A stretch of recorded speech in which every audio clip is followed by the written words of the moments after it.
Good evening, good evening, good evening. And good evening to you, WeatherBrains fans. This is WeatherBrains episode number 820. Yes, indeed, it's our new time for those that watch live. We are starting the show at 7 o'clock Central, 8 o'clock Eastern, but this is for Monday, the 4th of October, 2021. It is the pre-show, the magical time of the program, where we do three things. We share boring personal stories, humorous anecdotes, and what else do? We say outrageous things. So welcome. It's been an interesting day today. We had the face bag went down, the gram went down, and people were panicking. I think we need to bring back this song.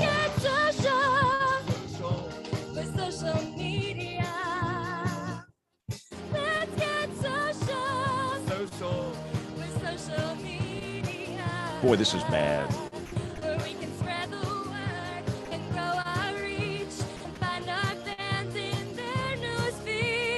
That's enough.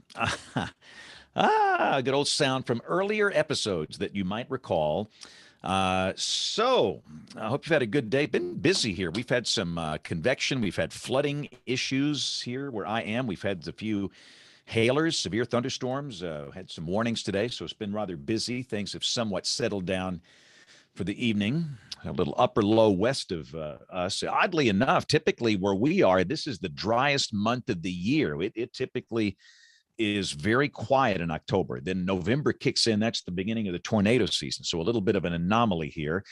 But let's invite our guests because we need to do that. And hopefully everybody remembers we got the new start time here. I think this will ultimately be better for everybody. I mean, I think it's better for television. We'll hit kind of prime time here for those that watch on TV. It's earlier in the evening. I mean, for old people like me, it's like, I don't mind getting up at 4 a.m., but, staying up until midnight's the hard part. So hopefully it works for you. And most of you listen, and people that listen don't even hear this. They don't hear the pre-show, that the produced audio show doesn't have this good stuff on there. So this is just for you. All right. So we're going to invite everybody I can find here. And I've got to get Dr. Jacobs on here. I think that's everybody. So let's send the invitation and see if this works. But hopefully you've had a good day. I'm still adjusting to scheduling things kind of in a normal routine. We had the COVID year. Everything was Zoom. But now I'm back on the road doing the school programs multiple times a day. And I just, I don't know, it's a great day. It is great. I don't mind it, but it's very busy and you don't sleep much. And you have to really have a good system in place to deal with the kind of schedule that I work with every day. And I don't know, I'm just kind of struggling, but I'm getting there. I think this week is going to be good. So let's bring on everybody. We're going to get this thing started on time. We got Dr. Jacobs. We got Dr. Murray on the program. So we got three best looking guys on the show right here. Oh, Lord. I don't think Troy might argue with us about that. Neil, how you doing? I am good. How are you all doing? I'm so honored that you're doing this with us. It is just outstanding. You really add a lot to this show, so thank you. You haven't backed out yet. I had hail at my house this afternoon. Yeah. Oh, really? We had hail here too, and heavy rain, heavy rain. Yeah, pea-size hail. It was pretty exciting. That boundary that was moving north in the radar, James, I don't think that was strict outflow. I think that's was that the front coming back north? I think those storms developed on this little theta E ridge of higher quality air. It was a little tongue of higher dew points, and it was right along and north of the boundary. And it just developed on that theta E axis, and just happened to be right on top of Birmingham, Alabama. And so we had hail here at the station, Neil. Ours was pea-sized too. But you don't typically see a lot of that around here in October. Very strange. But the inversion was pretty pronounced on the radar, and then it just cleared out. So something turned the atmosphere over. If you go back and watch the loops, it's that boundary is clear on the radar. Really cool. All right, so I think I've invited everybody, and hopefully everybody remembers we have a new start time. And if not, the three of us can carry this show. I mean, come on. We're the three pillars of the show here. Three-legged stool. That's us. Yeah, we have a really tremendous guest tonight, but I'm concerned. Here comes Jen, so we have to straighten up and act right. So the face bag and the gram were down all day today. How refreshing was that? I didn't even find out about this until way later. I normally receive about 200 messages a day on a normal day through Facebook Messenger. And keeping up with that is a challenge, and not having that to deal with, and not having to, I just worried about Twitter, not the gram, not Facebook. It was just a breath of fresh air, and it's slowly coming back up. It's kind of crippled. It's not quite there. Like posting videos is kind of a challenge. DNS issue that somebody at Facebook made a mistake in a configuration? Is that? Well, I don't know. They had the expose on 60 Minutes last night. They had some whistleblower that internal sabotage. And the question is, was it internal? Was it, Russians? Was it Chinese? Was it political activists? I have no idea. I mean, we'll probably never know, but I don't think there's any coincidence that they had the 60 Minutes segment last night and the thing went down today. And apparently it's its longest outage in a long time. I mean, it was down for pretty much all day, and it's not quite really fully functional yet, but it's kind of crippled, but it's halfway back. There were internet sites that were affected too. Like I'm still struggling with Google, like logging. Like if I use Google Chrome, I'm having a hard time getting into things on Google Chrome. So I don't know if that's connected or not, but it was weird. I saw somebody said Gmail wasn't working for them, but I've not had any trouble with. Of course, I use a client. I don't go to the website, but who knows? Yeah. I mean, Kim wants to know if her invite has been zucked. That must be a new word. I invited That's her. funny. I like that. I'll try again. A new verb. I will try her again. But apparently the whistleblower is a political activist, and that it is the most bizarre. I mean, it's just, you can't make, after a while, I don't even want to look at it anymore. And I just don't have any real interest in it. Nope. It is a very bizarre world we live in. We live in strange times. So I see a cat. I just went out and fed our cat. It's been pouring rain here. And the cat has been out we have a little house for the cat, and it saw me and it came running up there. And we've got a tent now out here by the back door, the studio door. And so I fed the cat under the tent, and all is well with the world. Oh, good. Yeah, she's a baby. She knows it's time for her to be on the show. Yeah, come on. Here. And see, most guys hate cats. I love cats. I mean, dogs are shallow emotional animals. I mean, cats, you have to work to get their affection. And what movie did that come from? Does anybody know what movie that line came from? Meet the Parents. Meet the Parents. Robert De Niro. Yes, Robert De Niro used that line. That's great. His cat was called Mr. Jinx. I Jeffrey's turn. I guess you can hear okay if you picked up on that. That's my one contribution. It's been great. I'll see you guys soon. Yeah, it's been nice. It's been a great show. Thanks for joining us. And welcome to our television. For those watching, let me just say, for those watching on television, we have a new start time. for those that are on the TV side. So every Monday night, we'll be starting at 7 Central from here on out. So thank you and I know we have some active weather, and Bill, they get mad when the radar goes away and the WeatherBrains comes on when the weather's active, but we have no severe weather. And I promise if we have any severe weather, I will let you know. So you just now you got radar. No, I better not. No. You got 2 hours of solid weather right here.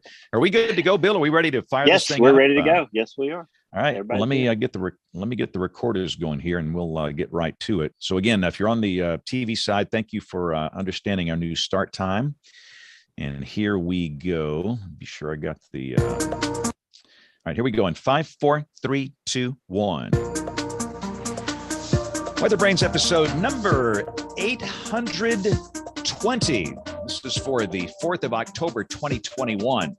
The show that's all about weather, longest running weather podcast in the universe. We have been here over 15 years, and they said it wouldn't last, but it did. Jen, I see your feline friend is with you this evening. She is. She's my baby. So I left her, a month ago, and I did not share this, but I can now because I can get through it. I lost her brother a month ago. No. He had liver failure, and she's 15, he was 15, and they've been together forever. And so this past weekend, I actually left her alone for the first time. She'd never been by herself. I think I was more of a wreck. And then I came home and she's like, "Oh, hi Mom, you're here." So she was fine.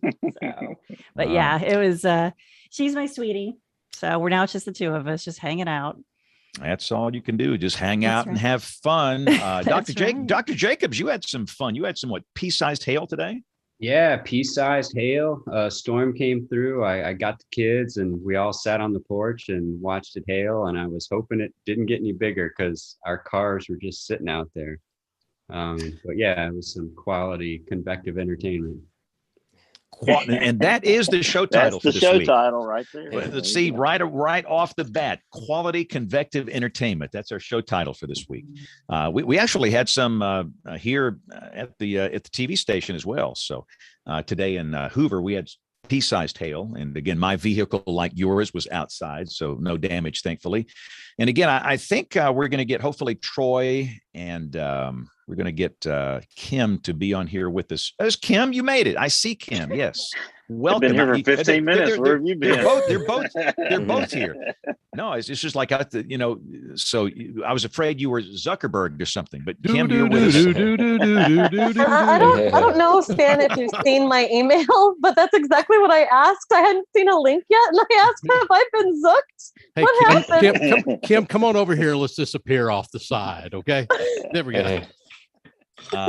Troy, have you been zucked today? It's been one of those days. It's been a Monday. We added one book back here, and that's good. Just one book at a time here in the office. So there you go. That's all you can do. Well, Bill Murray, before we get zucked here, you bring in our guest. It's going to be a good show tonight. I'm excited. And I will say, and before you guys got on here, I had to play the song today. I hadn't played this in a while. I thought it was just perfect for this day. No face bag, no gram today for about 6 hours. It was awfully refreshing. But Bill, bring in our guests. Yeah, it couldn't happen to a nicer social network. Thank you, James. Tonight's guest panelist has been on the show more times than just about anyone. I was really shocked when I went back and saw how many times. But he runs a weather blog, a Chaser convention, among other things. Tonight, we welcome friend of the podcast, Chris White. Chris, welcome back. Well, thank you for having me. I'm just amazed you're not tired of me yet. Well, it's going to take a lot. It's going to take a lot more than that to make us tired. How have you been, sir? Been doing well. Just gearing up for the event coming up in November. I'm excited. We're going to talk about the Mid-Atlantic Chaser Convention here a little bit later tonight after our guest WeatherBrains. But now you join in with all of us and ask all the hard questions, Chris. Yes, sir. Outstanding. But tonight's guest WeatherBrain is an award-winning journalist and author. He's written at least 3 books that I know of. His works appeared in the New York Times Magazine, Vanity Fair, The Atlantic, and other outlets. He, back in 2019, received the Overseas Press Club Award for the best human rights reporting in any medium and the Amnesty International Award for foreign reporting. He sits on the board of the Bamyan Foundation, which supports education for at-risk groups in Afghanistan. Jeffrey Stern, welcome to WeatherBrains. Thank you so much for having me. It's great to be with you all. It's an honor that you would spend time with us. I just absolutely loved your article in the Atlantic that we're going to talk about tonight. Wow. It's a great read. But then I found out you did a lot of other crazy stuff, like I just mentioned in the introduction there. But where are you coming to us from tonight, Jeff? I'm in Philadelphia now, which is where I grew up and spent a lot of years here. And then I've been sort of all around. But beginning of the pandemic, I kind of based back here because my family's here and got a niece here. So it sort of made sense to bunk up for a bit. So I thought you might say you were in Yemen or Iraq or Cuba or maybe even Afghanistan with some of the heavy duty reporting you've done. Yeah, no, at the moment, Philadelphia, although all those places are very nice this time of year, as you all probably know better than I. Well, now I hear there's some 100 million oil super tanker in Yemen that's sitting there waiting to be a big bomb. What is up with that?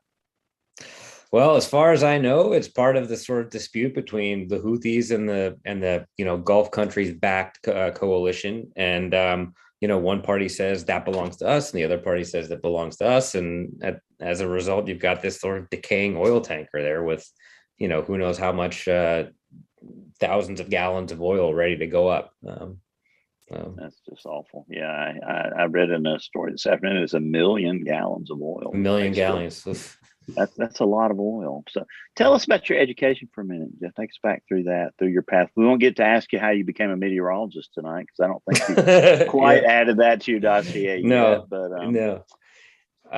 Well, so I, in university, I was surrounded by kids who were pre-law and pre-banking and basically like pre-responsible. And I just couldn't get anything. I couldn't do well in econ. I couldn't do well in the science classes. And the one thing that I thought was sort of my lane that no one would get into was long form journalism. And I think that it sort of just occurred to me as something to do because no one else was doing it as much as for any other reason. And I kind of backed into a couple of stories where I ended up kind of interacting with people I would have no excuse to interact with. A group of homeless guys who had built this kind of fort outside of the train tracks in the college town, and then up writing a story about them and becoming kind of close to them. And so I sort of like going forward, just to make a long story like slightly less long, going forward, I sort of every time there was a chance to do something a little bit inadvisable, but where maybe I'd get to sort of interact with people I didn't have otherwise wouldn't have an excuse to, I would sort of seize on it. And that sort of led me to all these sort of crazy places. First of all, to Afghanistan, to try to freelance, right, which kind of worked out and kind of didn't. But I ended up building a lot of relationships that in the end have paid off, like both personally and professionally. So I guess, was this kind of like an episode of Homeland or something that being over there? I mean, because I can't even imagine moving around and interacting in the society, given the threats and things that are there. Yeah, I mean, so when I first went there, it was 2007, 2008. Looking back, that's sort of when the insurgency there began to take off. But at the time, it didn't feel that way. At the time, it sort of felt like I had got credit for being in a war zone, but it wasn't actually a war zone. It was, and I got a low-level job at the American University of Afghanistan. I got basically was a secretary, and that kind of funded my habit of going out and writing about whatever was happening, things blowing up and shootings and all the kind of violence.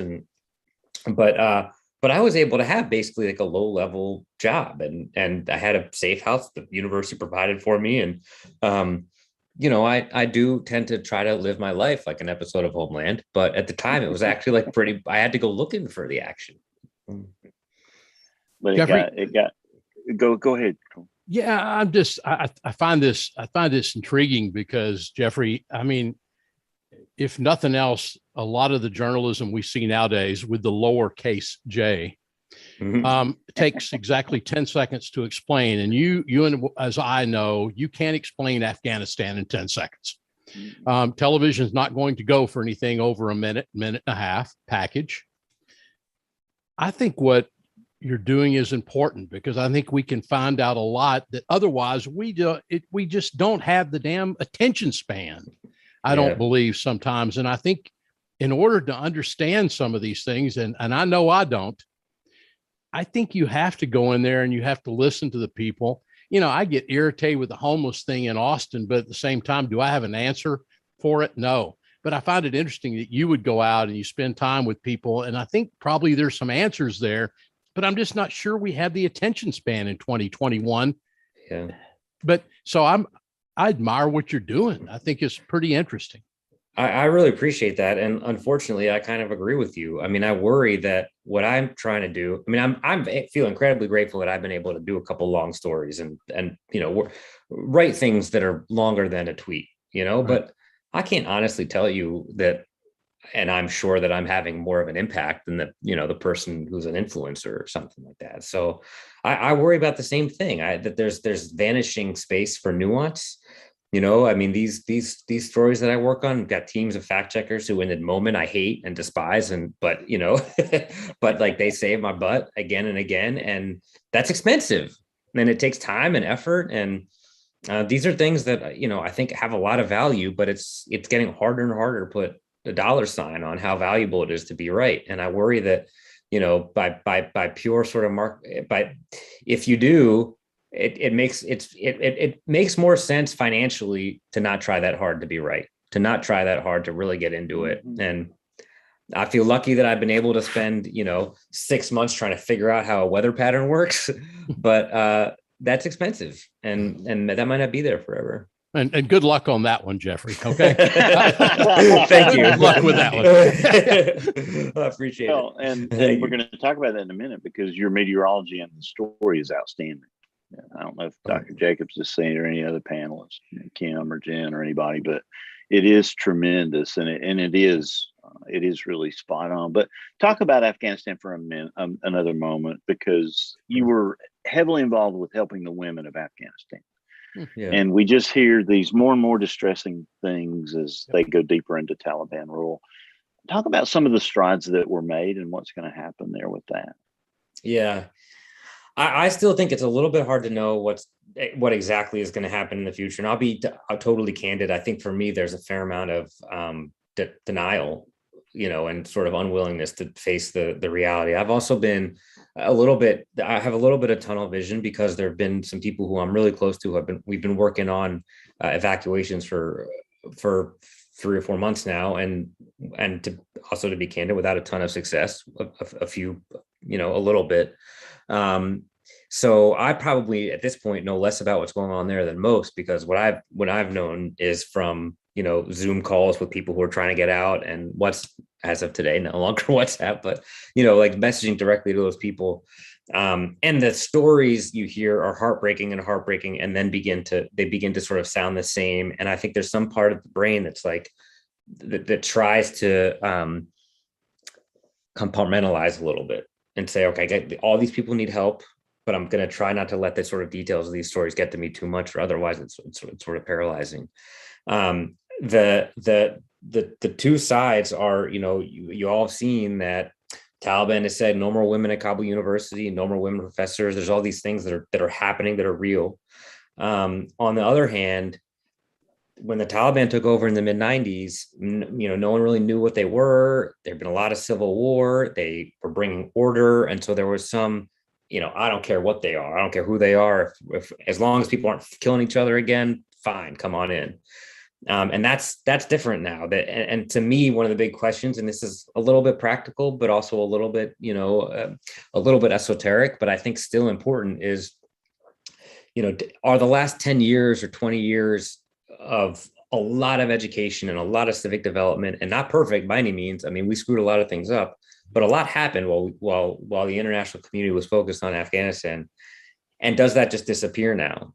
And to me, it's not a rhetorical question. I think there's a chance that it can. I think there's a chance that there's so many people now who are in other countries, in Europe, in Australia, in the US, that if we kind of are able to provide a platform, you know, university positions, think tank positions, where those people can be sort of comfortable, that those gains might not be totally lost. I mean, you can't uneducate someone, right? So so that's sort of question. What happens to those several million girls now who have scholarships to some of the finest universities in the West? Are those, they're not going back, but that knowledge isn't disappearing. I hope. Yeah, we all hope for sure. I did see something interesting today. There's probably a lot of men in Afghanistan that want women to go back into the subservient role, but now in a lot of cases they've gotten used to having dual earners in a household. And is that possible that could help turn the tide back in a positive direction? There's one of the people that I've written about the most, who's this sort of kind of a mischievous but brilliant educator, and has been educating this ethnic minority and the first co-educational school in the country. And he was having a hard time getting parents, and especially fathers, to let the girls go to school. And he finally said, he's kind of said, screw it, I'm going to go in and kind of speak to some of my friends on their terms. And he went in basically as an investment manager, and he said, all right, you want your daughter to marry well? If she's educated, she'll marry better. That'll be better for everyone. And that started to work. And, it's not how you'd want to, but whatever, it was practical and it worked.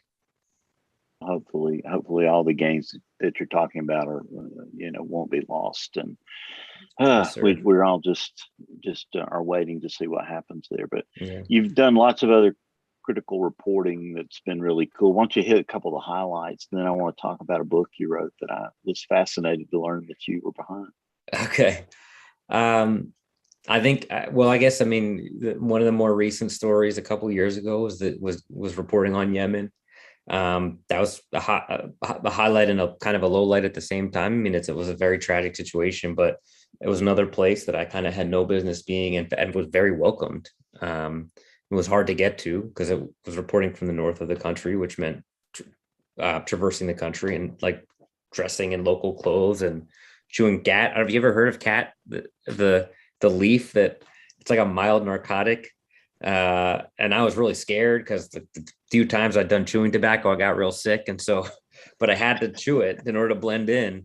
So I tried to just not swallow. And so I just ended up with this big ball that's like Louis Armstrong and drooling this like green sludge down. By the end of this trip, I finally did it. I chewed it and and it's actually like, I see why people do it. It's like real nice, I kind of low level euphoria. But so that was a really sort of, tragic, but also kind of magical trip where I got to meet the people who'd been building a well. They'd been building a water well, and the Saudis or whoever the Air Force was thought it was a TEL, a transporter erector launcher. It's like a missile launcher, and bombed this water well. And it was sort of an example of the kind of thing that was happening there, where the U.S. had decided they wanted to help some of these Gulf countries secure their region. But it was not happening in a very deliberate way. And there were a lot of civilians that were paying the cost. So, again, it was a thing that I felt like it was an adventure, and I'd met all these amazing people, and it was a sort of fun privilege to get to do, and also was a very difficult thing to do. But every time you sort of cover something like this, where it's so dark, the light, if it sounds corny to say, but the light parts are much easier to see. A doctor who, with no resources, was able to fashion this sort of literally taking a plastic bottle out of the trash can, created a chest seal. So there was someone who had a shrapnel wound who was suffocating, and this doctor just figured out using literal trash how to save this guy's life. So things like that become easier, sort of aspects of humanity that you miss in your everyday life. But in these extreme situations, you'd be like, oh yeah, some of us have that in us. Okay, Jeffrey. So my question for you is, in your travels, probably when is the most frightened you've ever been? Every time something happens where I get real scared, the fear immediately gets replaced with, man, people are going to think I am such an idiot when this gets out. It's like the embarrassment comes immediately. There was a time early on in Afghanistan, actually, where I was getting a haircut. Literally, I was getting a haircut, and there was someone there who was from the police who started talking to me, and I didn't speak any Farsi or Pashto, and it was just the dumbest thing. And I ended up getting arrested. Still wearing the like cape with half of a haircut, getting taken to the local precinct and thinking like, this is going to be it. Not only am I going to disappear now, but people are going to be like, well, what was this idiot doing getting a haircut in Afghanistan? Like, it's his fault. And no one's going to feel sorry for me. No one's going to be like, that's courageous reporting. It's going to be like, this guy got what's coming to him. So there have been a couple of things like that have been, felt like close calls. And my body responds by being like, oh boy, I hope no one finds out about this. Kind of like me nearly being struck by lightning outside my garage during a thunderstorm, like enjoying the rainstorm. Yeah, it's going to be very ironic when. Yeah, that's above the fold bill in the newspaper the next day. I'm just letting you know that. So Bill, this is like I've started to come up with always have a buddy who's there to tell a cooler version of the story just in case something happens. I'm gonna have to keep that in mind. Yeah, that's right. You were saving like 17 children from lightning. That's right. There was a chipmunk that went into a rain hole. Yeah. And last week was the annual congressional baseball game, and it seems like as we've referred to obliquely tonight, we're more divided than ever. But you wrote an account about the 2017 game, where the shooter came and opened fire on several of our members of Congress. Talk about that for a minute, and then I want to circle back to the journalism. I know James wants me to get back to weather at some point here, but we promised, James, we'll get there because I think this is interesting, and I want to talk about journalism one more second, then we'll talk weather. Yeah, so I got approached by the agent who represented Congressman Steve Scalise, who's my agent too, who asked if I wanted to do this. And my first thought was, of course, I don't want to write a political memoir. Why? I consider myself a journalist. That's whatever it's. And I began to think about it, and I felt like there was no better time for a story like that. The more I learned, and this story came to me, I knew nothing about it. Like everyone else, I thought it was a softball game. I thought he had gotten some, little minor leg wound. I didn't know the gravity of it. I didn't know how serious it was. But as I began to learn a little bit about it, it began to feel like kind of exactly the kind of, and there's a little bit of an Atlas complex here. Like this one book is going to bring people together, but began to think that this is kind of story we need, where you have like a pretty right-leaning Republican congressman, and a lot of the people who came together to help save him were fairly left-leaning, liberal Democrats. And he was really interested in telling the story from the perspective of all those different people who came together to help him. So it began to feel like, like a story that should be told at that time. And I don't know that the effect was anything like that. I don't think anything, no one ended up linking arms and saying "Kumbaya," but the process of working on that with him was more kind of like encountering some of those uncomfortable differences and overcoming them, and seeing that process having happened over the past kind of year, or however long it was since the shooting had happened, and he'd gone through this very brutal recovery. But had so much support and was so grateful to people from all walks of life that this one incident, this one sort of violent, attempted assassination, it really did turn in, at least for this brief moment, to a kind of a unifying event. Well, hopefully we need more stories like that, because we need to be able to talk openly with each other in a civil way. And so that's a really good story. So I encourage everyone to go back and read that. But I want to talk about the book 1517 to Paris, which became a classic Clint Eastwood movie.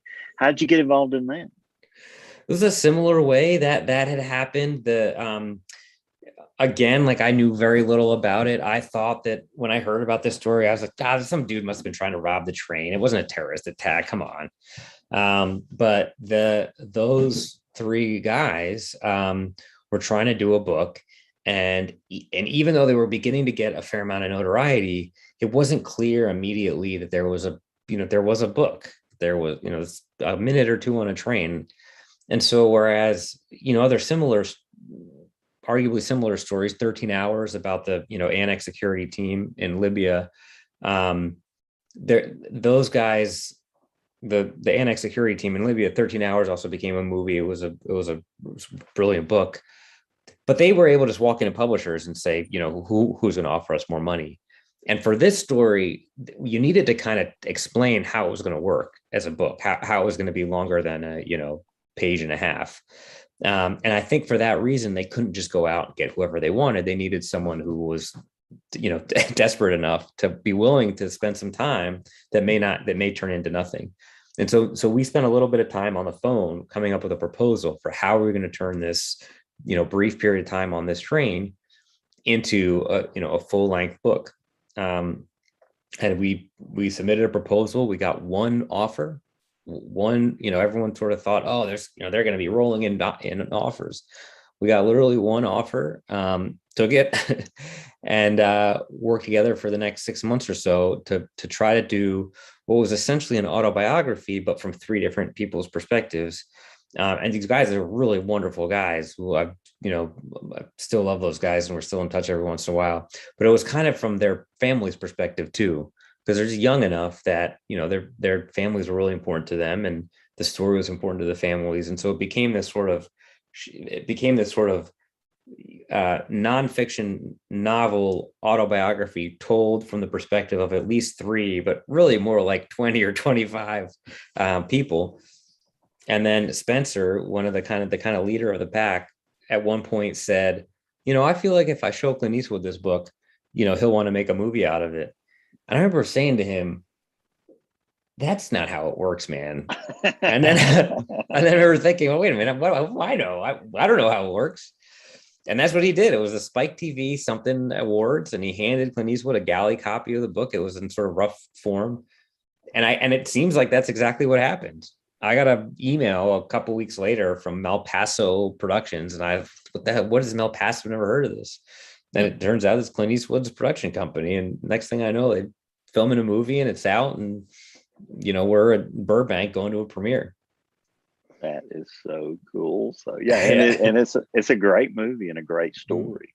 Those guys really saved a lot of people's lives that day. Yeah, it was pretty incredible. But circling back, I really was taken by the article in the Atlantic about the Oregon town that rallied to repel an oncoming forest fire, and that's not advice we give to people. Right. When they say evacuate, you evacuate. But all these people bandied together and saved their towns. Pretty fascinating story. Now, I want to ask you, did you study the big burn that happened in 1910 in the Pacific Northwest as you were writing any of this? No, that was mentioned to me several times, and decided if I read it and studied it, I'd be too intimidated. So I had to stay away from it. Well, it's interesting. You go back and watch the American Experience on it sometime, because it's the situation is very similar. We're going to get into the situation here. This really sounded like it was the big burn in 1910. But did you get into the Forest Service and their hubris? All these years, they thought they could control nature, starting back in that era, 1906, when they were formed. The original goal was to tamp down all fires, which is of course just creating these super fires that are out there. Did you get into that at all in your research? I talked a lot to the Forest Service, to different people from the Forest Service about how they tried to respond initially to this particular fire.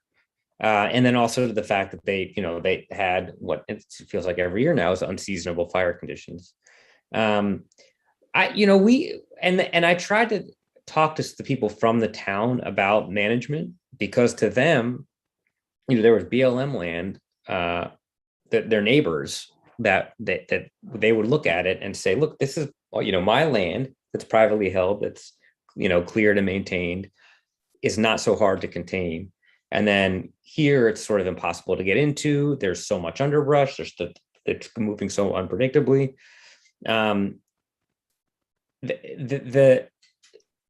It seemed clear that there was a feeling of whoever's supposed to be managing this for us is not only not really helping, but is sort of actively posing a threat.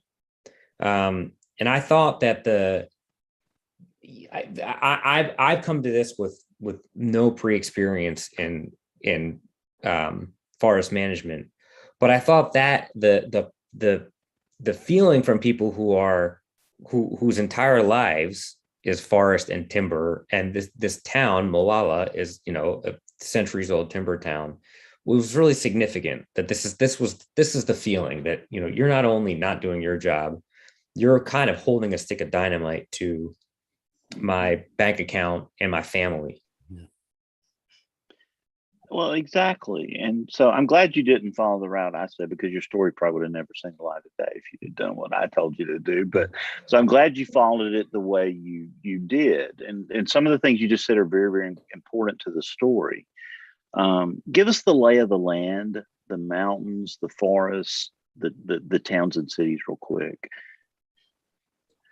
Yeah, so you have the Cascade Range, and everyone in Northwest Oregon seems to expect fires on the east side of the Cascade Range all the time. There's the rain shadow, so it's real dry over there. But then, of course, on the west side, it's almost rainforest. It's this constant, lush ecosystem, and so and then you got a series of towns coming down from the Cascades, going northwest, ultimately ending up at Portland, of course. But this town, Molalla, it's a town of about 10 to not even 10,000, they're not really foothills of the Cascades, a little bit further than that, but they're kind of low-lying hills, roughly halfway between the Cascade Range and Portland. So it kind of turned out to be, this was never supposed to be the case. No one ever anticipated all these fires moving in that direction, but it ended up being kind of the gateway to the major urban centers in Northwest Oregon. And so the Beachy Creek megafire is the first of the two fires that were threatening to merge. Talk about what caused the two different fires, and how in the world could the Beachy Creek fire have gone undetected for 3 weeks? Yeah. So the Beachy Creek fire started with a lightning strike in the Opal Creek Wilderness, which is a protected wild wilderness area.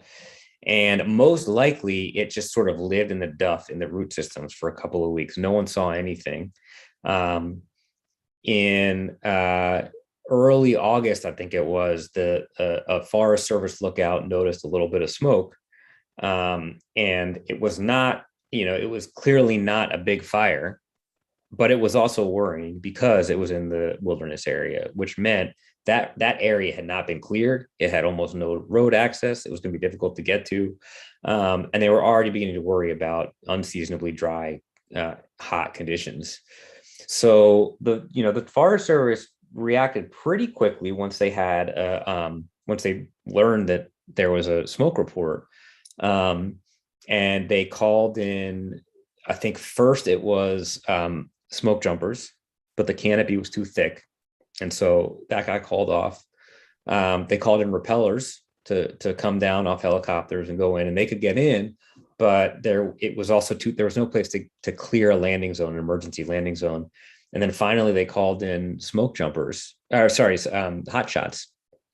But again, because of the road access, it took the first team of hotshot scouts a couple days to get to the fire. And when they found it, it was on an even steeper ridge than it looked like from above.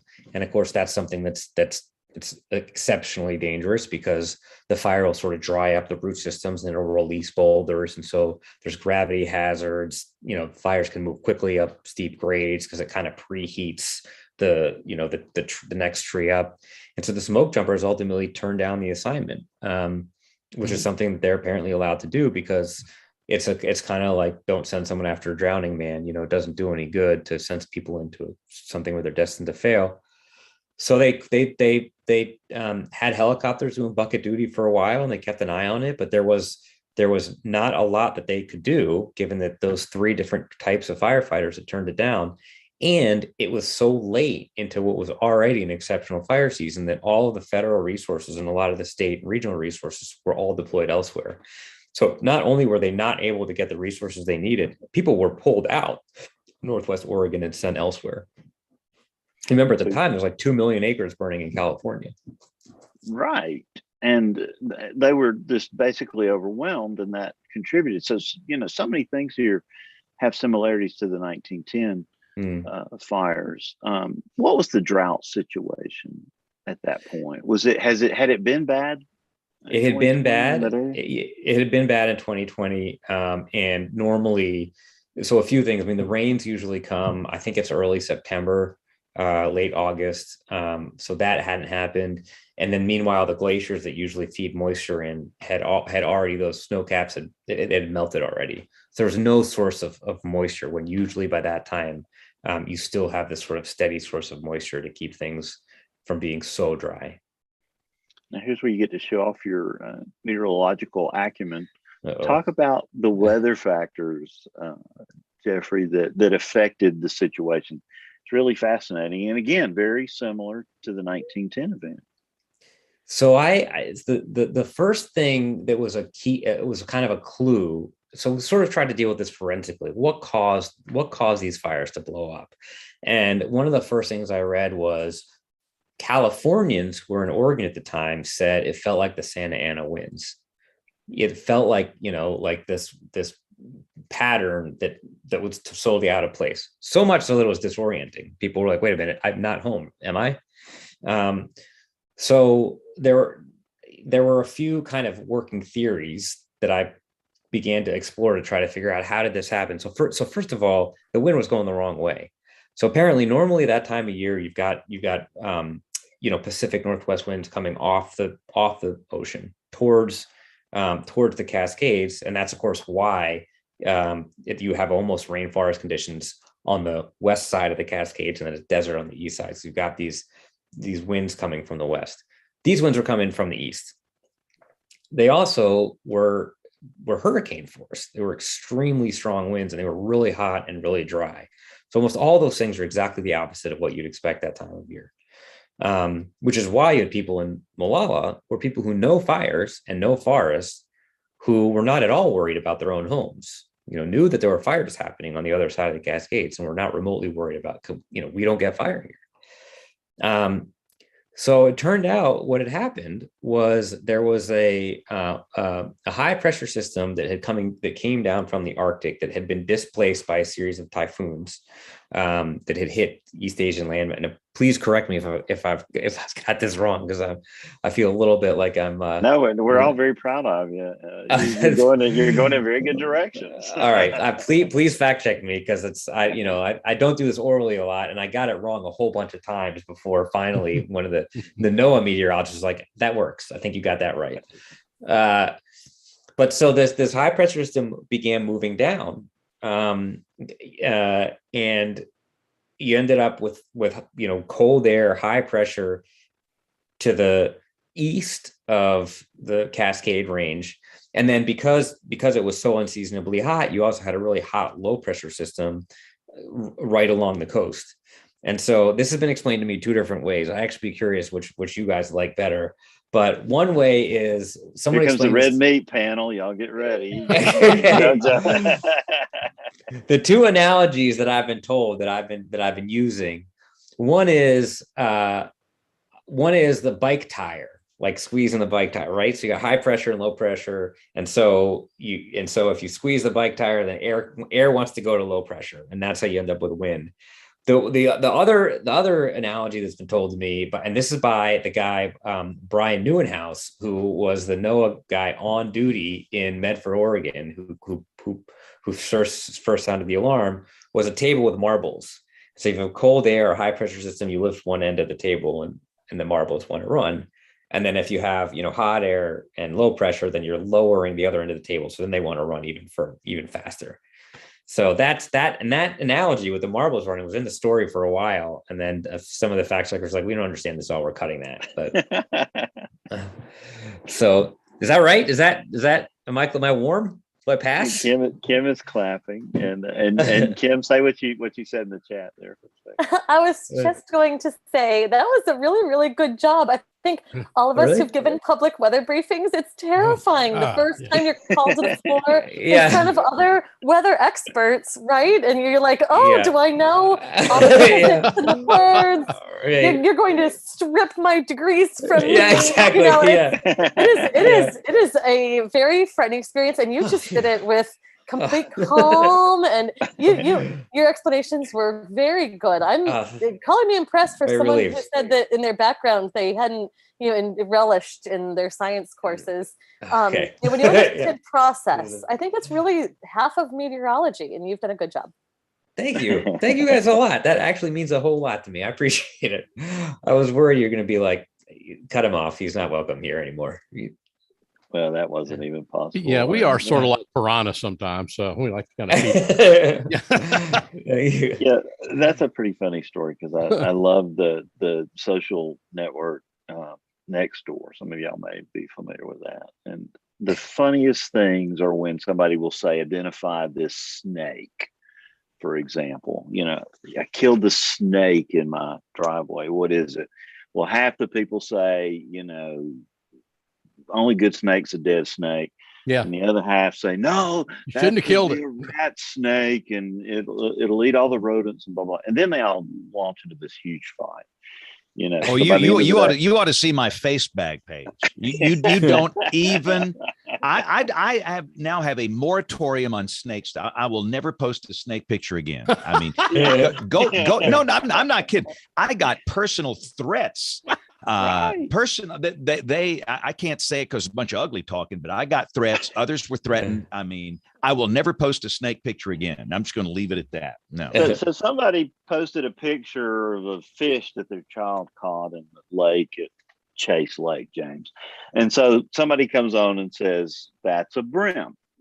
And so this guy starts counting all the right and wrong answers because he knows what it is.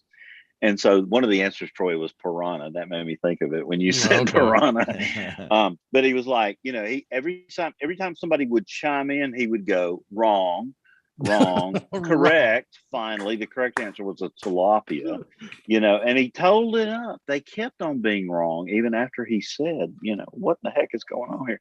And it was like 9 incorrect, 8 correct, and then the piranha answer. So I was hoping it wasn't a piranha. But anyway, I don't know how we got off on all that. But in any case, what Kim is saying there is, really cool that, we dread those public briefings. But so you got that fire, and you got this Riverside fire too. And it may have been human caused, right? Yeah, it seems almost certain it was, because it had started it started at a campground, and it was Labor Day night. So, it's sort of an inference, but probably a safe inference that it was someone didn't put out their Labor Day, barbecue fire. Now, merging these two fires would obviously be a terrible thing, and that's what everyone feared. And in the process, you can talk about that in a second. But did the electric company play any role in this, like in California for the Paradise Fire or any of that? Because it's called PG&E too, isn't it? In Portland, isn't that what the electric utility's called?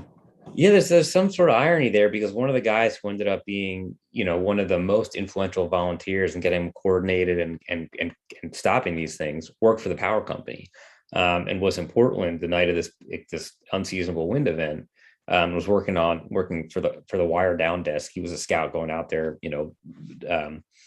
calling in reports. There was some talk about, whether power was cut, certainly a lot of the spot fires that started were from lines coming down. But it's interesting because that's one of those things where these government agencies really don't want to talk about how these things started, even when it's hard to see how, what does this mean to you? Like if it's a human caused fire, if it's lightning strike, why do you care?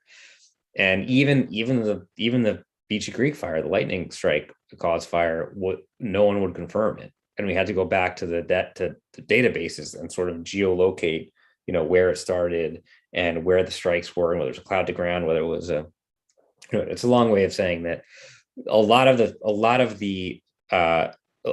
of fires started from wires coming down, that then merged with either the Beachy Creek or the Riverside fire. Some of those fires were called other things briefly, and then were subsumed into the broader, Lion's Head, Riverside, Beachy Creek. But to what extent power companies are at fault or liable or whatever, I have no idea. Talk about the people for a minute, because that's the beauty of the story. You really get in there and explain their motivations and their thought processes and the dangers they put themselves into. So talk briefly about that. And when I'm gonna tell you, when you get through, go to the Atlantic and play the recorded version of the story. It's about 54 minutes, and it is fabulous theater. So use your Atlantic subscription or your one free trial article. Use on this one. Don't blow it. I have it through Apple Reader or whatever, but golly, the narration of that thing is fabulous, Jeff. I will thank you for that. Checks in the mail for the promotional. It's funny because the last couple of months, I think I mentioned, I've been working in a very peripheral way on some of these evacuations from Afghanistan, and there's a lot of people who are really doing it because they care about people.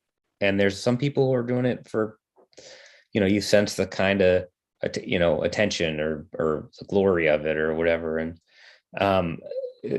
I think to some degree I was kind of expecting that here. I was expecting that people wanted to be up there for the photo op.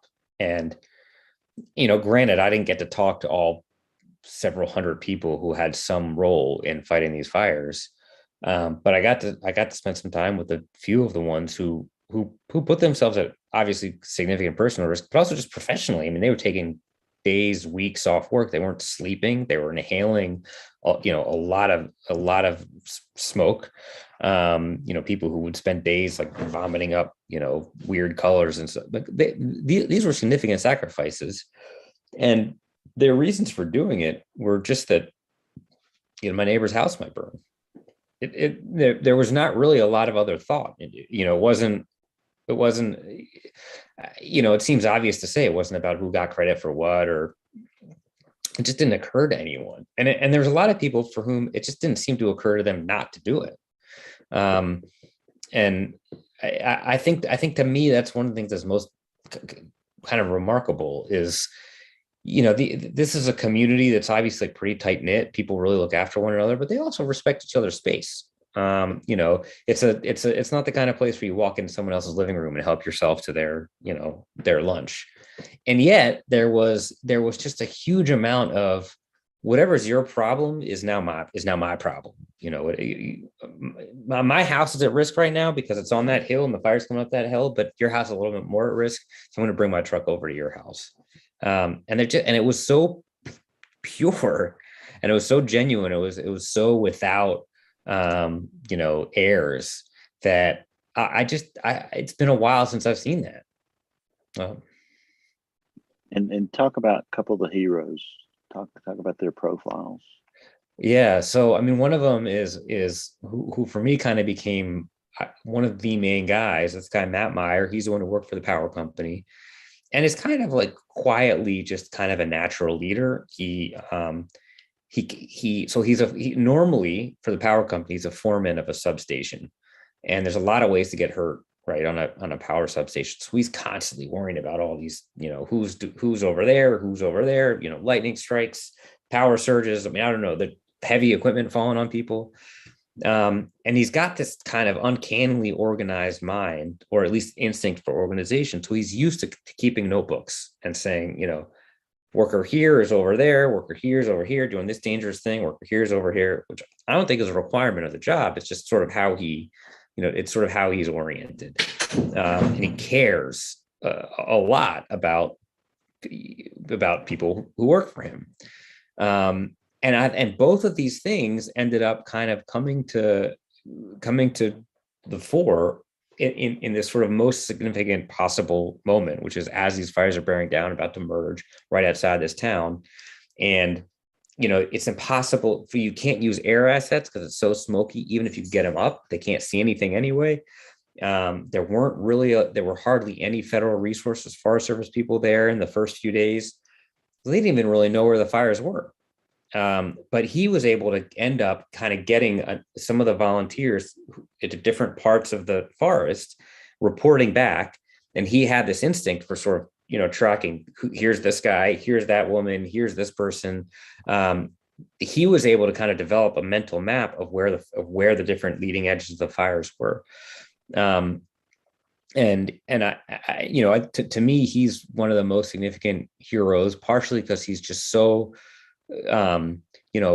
quiet and sort of reserved, but there's so much respect for him in the community. And I think that's why. I think he's someone who clearly cares about the well-being of sort of his community, doesn't care much about attention, but just knows how to kind of keep people safe, and get the best out of people and get information from them and to them. And he ended up being kind of one of the people who was able to coordinate all this different help that was coming in, a lot of which was really critical. And some of which, frankly, was probably not, people sending beer up to the guys fighting the fire. I mean, that's cool. And I would have been grateful for that, but, probably was just a little bit extra work at the time, save that for after. And so I think there's a fair amount of, hey, thank you. But also like, we got some stuff to do here. So maybe, keep that for after. But there was a tremendous amount of improvisation that they did, and ingenuity and resources and lack of resources. Talk about some of the better examples of that.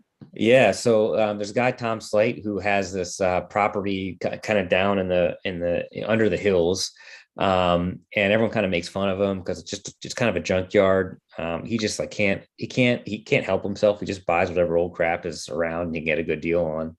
But he has a sort of ingenuity. He's very mechanical, and he can get any kind of vehicle up and running. He's technically a diesel mechanic, but he, as the fire started bearing down, and he began to hear that people were going up to fight them. His brother was up there trying to fight them, and none of them had water. And there was a couple of municipal fire trucks that were available, but they couldn't really get couldn't get water up there. And so he kind of took it upon himself initially just to get thousands and thousands of gallons of water up into the hills where people could use them. Once he did that, just by kind of reanimating an old dairy truck he had on the property, and a friend's old ranching truck, and even an old fire truck that had been repurposed to spray liquid manure for a friend's dairy that he helped get kind of fixed up and set up. So that was great because then now all of a sudden they had a whole bunch of water. They had kind of a filling station up in the hills for the volunteers to use. But they weren't able to get water really to the front lines because those are big tanker trucks. Those are tractor trailers. And so he began building these kind of impromptu fire trucks. Friends would come over with their pickups, and he would put a 275 tote on the back, a couple pumps, a trash pump, couple different nozzles, and he ended up kind of building this fleet of impromptu makeshift miniature fire trucks that would kind of go fill up at this, basically like the mothership, this sort of filling station that he created. And then they were able to go to some of the smaller, hairier areas. And then ultimately the steepest grades, the most thickly forested areas that even the pickup trucks couldn't get to, Dan Leichty, who was also one of the volunteers who was up there for a long time, worked for an excavating company, and they had these water trucks that they were these converted 6-wheelers, old ex-military trucks they use for getting moisture to the cement, concrete, or for grading. And he ended up getting those up there, and they could just go on the most insane angles and over any kind of they were like 4.5 feet tires, and so they could take the fight right to the fire. But yeah, I mean, like you said, it was just sort of a whole bunch of like using found objects to create this firefighting brigade where none existed before.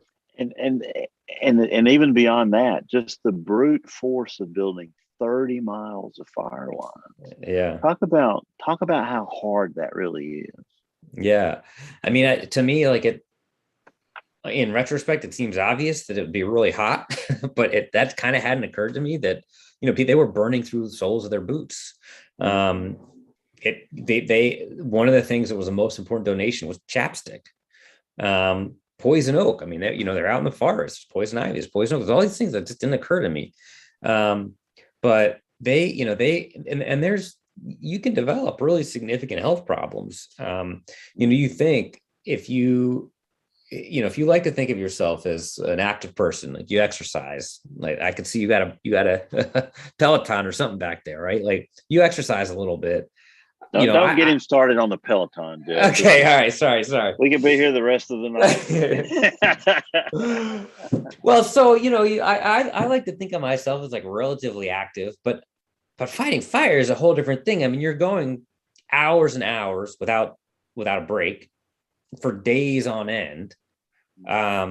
So put aside the low sleep, but you're breaking down muscle fiber, which then can get into your bloodstream, and then you can end up with things like kidney failure. And so there's wildland firefighters who are young, healthy people who end up on dialysis. There's people who have sudden cardiac events. There's gravity hazards because as fire moves through, the tall trees kind of weaken, and so a lot of people get hurt just from things falling on them. And then there's this saying about there's no part of fighting fires as dangerous as getting to it, because you're the most dangerous parts tend to be on these steep grades where a fire can move quickly, because again it's sort of preheating the trees before it, but also because it's hard to get to, because it's hard to get to those grades. So you have people trying to get these cats, real heavy vehicles up really steep grades, and it's it's heavy machinery, it's hot. Obviously, fire consumes oxygen, so there's not a lot of that to go around. There's not a lot of water to drink or to cool things down. So it's just this sort of, I think it's hard. I mean, it was hard for me to kind of truly appreciate how strenuous, how exhausting, and how constant it is. It's really kind of like a constant exertion, and there's a kind of trauma that comes from it that I think is partially born from kind of encountering nature in a way that few of us, more and more of us do now, but few of us have. But on the other hand, the sort of ambivalence, because you've got this terrible thing you're trying to stop, but you also have this camaraderie, this sort of bonding that happens that may never happen again. And I think in a lot of ways, it's sort of like what I encounter people coming back from war, where I saw terrible things, but also there was a brotherhood, there was a family, there was a sisterhood. And so you sort of never want to go back there, but you also constantly want to go back there, I've got a couple of questions, but I just wanted to jump in here and say that I love the layout of the article. I really like the sort of the day by day, the feel of the forecast, actually. And I did want to jump in here and say just a big shout out to the IMETs, the incident meteorologists at the Weather Service, because one thing that I think a lot of people maybe aren't considering is that this was also coinciding with the most severe hurricane season on record, and also in the middle of a pandemic. So there was a lot of things going on that I got to see when I was over at the Weather Service, of trying to juggle assets and people, and when travel wasn't easy, and there was all sorts of logistics. What was it like with all of these other things going on in the background for you, and then also the people that were fighting these fires, to try to deal with at the same time? It's a really good question. So for the people fighting the fires, for the volunteers, they had, again, they're mostly people who, I think it's safe to say, have way more experience with wildland fire than I do. I have almost none. And a lot of them had fought over summers or as a side gig, but so few of them none of them had anticipated it in their own backyards. And so none of them were sort of, and even those who had heard, oh, there's fire going on, in Beachy Creek, there's this little 10-acre smolder happening. They just weren't, it really didn't register that this could happen in their own backyards. So it didn't really, when they look back on it, they tend to be, and of course I'm generalizing wildly here, but when they look back on it, they tend to be really sympathetic towards the IMETs and towards the team. But they, even Matt Myers, who was one of the most caring, sort of sympathetic, forgiving guys, but he was talking about how in the moment when he, drives back from work in the middle of the night to his house and sees, there's flames on both sides of his house. It's whose job? It's got to be someone's job. Why isn't there? He said, like, isn't there some kind of Amber Alert or something? Like, isn't there some kind of government agency that's supposed to say, like, supposed to be handling this? Now looking back, he's able to say, oh my God, they were dealing with so much, and also the incident management teams, their command post had literally burned, and they were evacuating. They were in flight, and all of their equipment had burned. So they were trying to track this fire as they themselves are sort of on the run. Everyone is sympathetic towards that now, but at the time it was, why is there this huge vacuum of information? How could this happen? This fire was a million miles away last night, and all of a sudden it's in our backyards. For the people on the IMAT, I can sort of only imagine. I mean, they set up these posts, better than me. It seems like they set them up so that they don't have to think about evacuating. So all the other things they have to manage, they don't have to worry about their own safety. And so the fact that this command post in Gates, they took over a elementary school to set up the temporary command post, 10 or 15 miles away from the fire. And then in a matter of hours, really in a matter of minutes, the fire had surrounded them, and they had to, you have these logisticians and technicians and meteorologists putting on their Nomax yellows and going out with chainsaws, trying to fight fires. And it was clearly an impossible task, and they had to evacuate, and everyone just sort of fled further and further west. So I can't imagine what it's like to try to keep track of a fire that's moving in every direction while you yourself are evacuating. One of the things I learned was that wind-driven fires in particular, even though in retrospect and from satellite, and when you can kind of look at it from 30,000 feet, tend to move with some logic, right? They move in the direction of the wind, but when you're in it, it has no apparent logic. It seems to be going every which way all at the same time. And so you had people evacuating even some of the Forest Service ranger stations, again, people who had years of experience fighting fires, who evacuated into the fire first before realizing they were going the wrong direction. So I think just to answer the question about what it was like for the people fighting the fire, it just, even though now I can say, and, with a calm heartbeat, wind usually moves west to east, and that time it was moving east to west. Just to be in it, I think it seemed like total chaos, and like you couldn't take anything for granted. Up was down and down was up.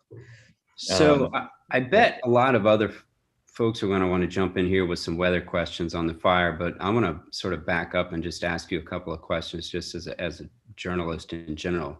So when you're looking at like writing a book or writing a big article, at what point do you decide you have enough information to do it? Do you gather the information first and then decide on how you're going to present it? Or do you sort of go at this from, I want to write a big article in a book, and then start digging in?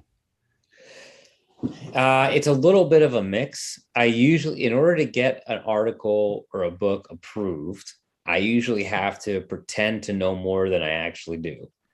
So, there's a lot of, so what I'll do is I'll use a lot of secondary sources for a pitch. I'll read a lot of the newspaper articles, and I'll say what I genuinely think happened, but can't really prove. And I have this before I've really done any reporting. And I'll do that to try to, to do the bait and switch, to try to get an editor interested enough that, they're committed, and then they can't back out. In terms of when I feel like I have enough information to actually, have the article or the book be done, I think the answer is I never do. And there's a saying, I think with novels, that novels are never finished. They're just abandoned or taken away, or it's something like that. And I've always felt that it's not, I'm never like, this is great, this is good, I got everything. Now you look at an editor, it's always like, I'm late, the deadline was a week ago, I don't have enough, it's not written well, but they're banging down my door. And fortunately, we were talking about fact checking earlier. There's enough people with some of these publications to kind of save me from myself, because no matter how thorough I feel like I've been, no matter how many times I ask the same question, there's always things that I take for granted without even realizing. Someone will, it'll be, that the thing happened in the middle of the night, and someone will say, oh, what was your source for that having happened in the middle of the night? I'll say, oh man, I just assumed because, the guy woke up in the morning and thought about it. But there's a lot of things that it's easy and to take for granted that I'm, endlessly grateful that there's people who are sort of checking me on that, even though in the moment it's like, will you lay off me? I'm doing my best here, I'm glad you mentioned sources, because that was actually my next question. So when you're doing something like this, or say something more political or more controversial, and you're gathering your sources, and you have individuals that'll either go on background or off record, how do you go about sort of building trust with them so that they will be comfortable talking to you about a lot of this sensitive information? I think one of the ways that I'm kind of lucky is that I'm rarely doing something that's a really fast turnaround. So I tend to have a little bit of time. And also I'm usually not trying to get a quote, I'm not trying to get you to say something insulting about your rival or I guess more to the point, someone on your team or from your company or from your party. I'm usually trying to tell a story which requires a little bit more, kind of a more extended relationship. Like, I got to ask you some really annoying questions, not necessarily sensitive questions, but annoying questions. Like you say you walked out of the store and turned right. I kind of need to know why you turned right. I need to ask you questions I wouldn't remember. So I think it becomes clear pretty quickly whether the person knows that and is willing to share it. And if they're not, the kind of stories that I do, I tend to be able to find someone else who might have at least similar information, so I can begin to kind of put the lily pads together. Inevitably there's something I didn't think was sensitive that's sensitive to somebody, and that, we need to get comment on, or we need to, but that tends to be things where the information that for fairness and balance and factual accuracy, we need to consult different people.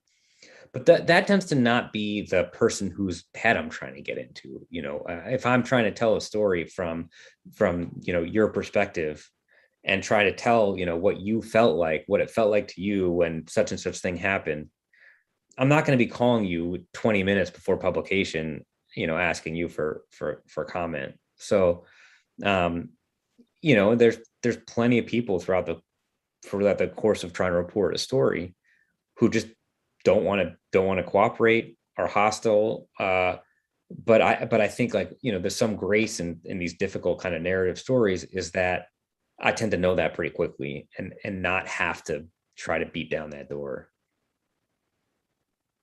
So I have a couple of questions for you. The first one is, from the moment that the fire started to containment, what was that time frame that the communities had to go through this? It officially, moment the Beach Creek fire started, which was in the summer, about 5 months, July, August, and then it was contained it was October, November, December. The community was fighting in earnest for about 3 weeks, and it was after that 3-week period that the rain finally came, and they were able to say, okay, these fires are not out, but this is no longer a really proximate threat to us. And that's about the only way to control a mega fire like that, is to get the weather to change. Yeah. Right. Have you had a chance to talk to anybody a year later and follow up, see how they're all doing? Yeah. Because I wasn't doing this in real time. I was doing this a few months after it happened already. So, and I just had to annoy these people constantly because, I had to go back and ask a different version of the same question. And the editor says, well, how do you know this? And then I had, so I was in touch with a few of them for, on and off until now. And, it got smoky there a couple weeks ago. We're in October now. This happened a little over a year ago. And I think everyone is kind of in decent spirits, but I think, again, Matt Myers is the one I think of the most, because he's the one who kept having this feeling of, man, if this can happen here, I can't take anything for granted. If fire can happen. He's someone who grew up the forest was like a friend. I mean, he knew it inside and out, and he knew fires, and he just never anticipated it happening there. And so he kind of goes it through life now. It seems a little bit like, I think the trauma in some ways doesn't go away when the fire's out for anyone. I can imagine. You commented on how there's both this feeling of, gosh, how could something this happen to me? While at the same time, a lot of the people who lived in that area lived near this, what you described as a risky feeling, federally managed wildland area, where they kind of knew that there was a practice that was going on that increased their overall risk of a catastrophic fire. So you have these things living side by side, this knowledge that something could be risky, and this feeling that you yourself will never expect something like that to happen to you. I'm wondering, after the event happened, did you see any commentary from anybody about their desire for managing the resources differently? Is there any sort of coalition that's been bubbling up in a local area to rethink the way that things are done? What does that look like there? I think there's a bit of a feeling of, I think there would be a bit of a feeling of, we told you so, if it weren't. It's sort of like that thing, like, I hate to say I told you so. That seems to be the feeling, like we just never wanted to tell you I told you so. And I think it was so intense and so close to being a mass casualty event that I don't think that the feeling of like, this is the time to be, I mean, I don't know, I'm sort of contradicting myself, because there were people afterwards who were like, we need to change this now. But I think members of this community, people were up there fighting, a lot of them, it just, I think there's a feeling of like, and I'm totally projecting here, this is not something anyone said to me, this is me a little bit reading tea leaves, but it seems like there's a bit of a feeling of, we've kind of fought this fight in a really visceral way. And it's, again, it seems to me, just totally reading tea leaves, that there was almost a like, not even an appetite for it among the people who were up there kind of risking their lives to, but you're right. I mean, this is another thing that was a little bit tricky for me from a reporting perspective, because at the time before this happened, you're right, no one thought that fires were going to happen there. And then looking back, it was, well, that's BLM land, and we actually like kind of always were worried about that, and that land is not well managed, and we're always kind of a little bit worried about that. So it's a little bit hard to parse what people thought beforehand and what is from looking back.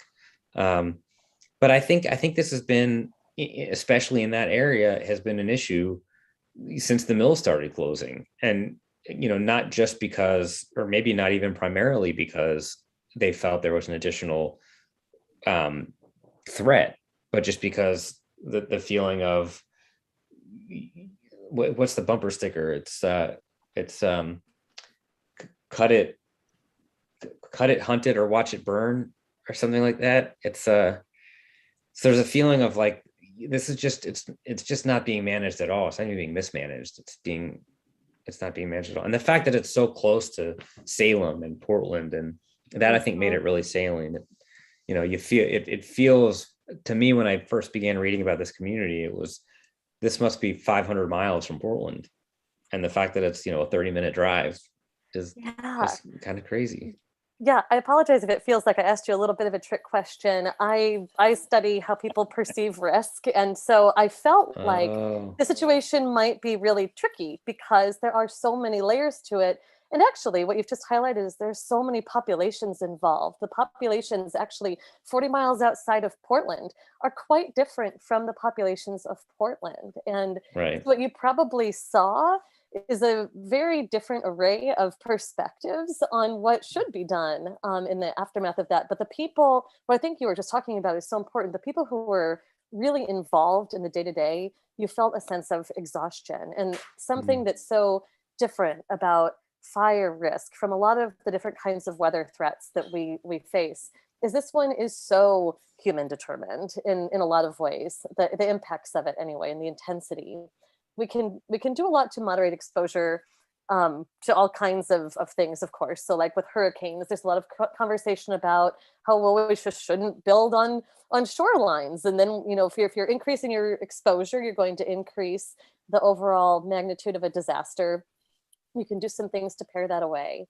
Fire, though, you also have the ability to fight it while it's going on. And so you have this just day after day battle against nature. And I personally haven't studied fire and how people feel after that.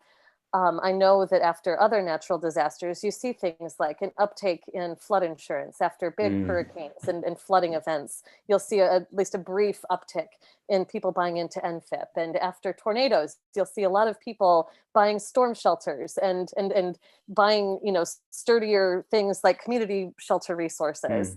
And all of that happens. But I had no idea after a fire what they do. And I think that it's just a really, I mean, it has to be so difficult. You look at just the landscape of that, and it's so big. Everything for miles around is gone. And I wasn't sure how they'd feel. And it is really interesting to me that you describe a people who are exhausted. And that perspective might be very different from the people in Portland who, you know, they maybe were exhausted and more inclined to say we need to pursue a different kind of forest management strategy here. They might still not want it to be logged, but they might want there to be other kinds of routine fire practices done. But the people who are there might say, just not now, just not right now. And I don't know the answer. That's an interesting question that got me thinking of what insurance purchasing is like there in the immediate aftermath of wildland fire that goes into population areas. I wonder if it's, you know, if it upticks or if it's like, well, this happened once, you know, lightning can't strike twice, almost literally. Like, that raises something interesting, Jeffrey. I think I remember a mention in the article that some insurance companies provide private firefighting crews to their policyholders, and that really surprised me. Yeah, that kind of surprised everyone because there was no coordination. They just kind of showed up, and so, you know, the volunteers were out there fighting, and all of a sudden people showed up and said, "We're here to help." And it's, "Who are you?" Like, you know, we're with your homeowner's insurance. So that's a benefit that people didn't know they had, but, you know, in some ways makes sense. It's, if you're gonna total a house, whatever it's called when you have to replace a house, presumably is more expensive than sending a crew out there to, you know, put flame retardant in the gutters. I can envision Flo from Progressive Auto Insurance showing up in her white outfit to fight the fire. So I bet that'll be a commercial before you know it. So, but, you know, you mentioned, and this made me wonder, you know, a lot of those people made their living off of, you know, cultivating that timber and cutting it and, you know, growing it on a 40-year cycle. Did their land tend to do better than the BLM land, which unfortunately they just couldn't get to prescribed burns and doing whatever? You know, it's just not possible. We had someone after the Paradise Fire last year who told you, it's just not possible to do the amount of prescribed burns that they need to do in order to keep these mega fires from happening. Well, I know that some of the private timberland, in other words, company owned, you know, the Weyerhaeuser and Porsche, like so not, you know, not my family's 100 acres in the back, but some of the privately owned timber company land. Just also at another aspect of this perfect storm, on those hills, that high hill area, were at the exact wrong moment of the cycle. So they were, it was reprod. It was before the pre-commercial thinning. So apparently, you know, you harvest the timber and then you go and you regrow it.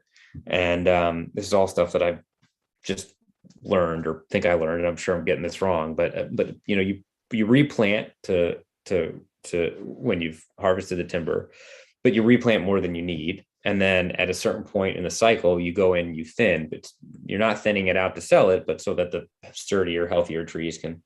And again, I'm sure I'm not getting this exactly right, but it was right before that was due to happen when these fires hit. So you had all these really thin trees, young trees that were packed really tightly together. And that was just behind where the two fires were coming, and that, between where the two fires were coming in the town. So it's sort of like when the volunteers went up there to fight, behind them was this just like kindling, these trees that were easy to go up. There was no space between them. So if it had caught, it just would have burned through there in seconds. And some of those areas did. Some of that reprod burnt real quick. So, in some ways it was like the BLM land was in the exact wrong condition. The private land was in the exact wrong condition. The climate was in the exact wrong condition. But I think that the one exception may have been people's own, the backyard, unless it was right up against like an overgrown BLM or BLM land, or right up against private timber company land that was in that reprod, pre-commercial thin stage. Well, and I hear that if they could just do a better job of raking the forest, Jeff, that things would be a lot better. So as I heard too. Maybe you could give them that information okay. right there. Yeah. Bigger rakes might be the solution. Yeah. So, Dr. Kim, Dr. Neil, you were weighing in on this, the budget of, prevention and firefighting, and how they're in conflict because they're overwhelmed. One of the things that, and I was just looking to see if this has changed in the last couple of years, but I for a time worked in policy actually with the state of Oregon. And at the time, the funds to fight wildfires for the Department of the Interior were drawn from the same fund used for prevention measures. And so you'd have this trade-off where if you have a really crazy year for wildfire fighting, you'd actually deplete the fund for preventative care. And this is something that the last administration was talking about, being something that made it very challenging for those very big fire years to get through. So I don't know if that's something that you'd heard about, but I think it's something where Bill just mentioned the view that there's not enough, resource out there possibly to try to handle this. And I tend to be, at least in the pragmatic side, where I say, don't let perfect be the enemy of good, and try to think about, if you're going to face a world where you're tipping yourself toward more catastrophe, and we expect this to happen more because of climate change too. We know that this is coming. It's climate change and the things we're doing to manage together. Mm-hmm. If we're facing that future, why know going into that we're just never going to have a preventative fund? We're going to have catastrophe after catastrophe that we're responding to, and we never get ahead of the ball. Just try to do something somewhere to do some good in this. Mm-hmm. And at least that's my view. So Bill called me to the floor on What's funny you say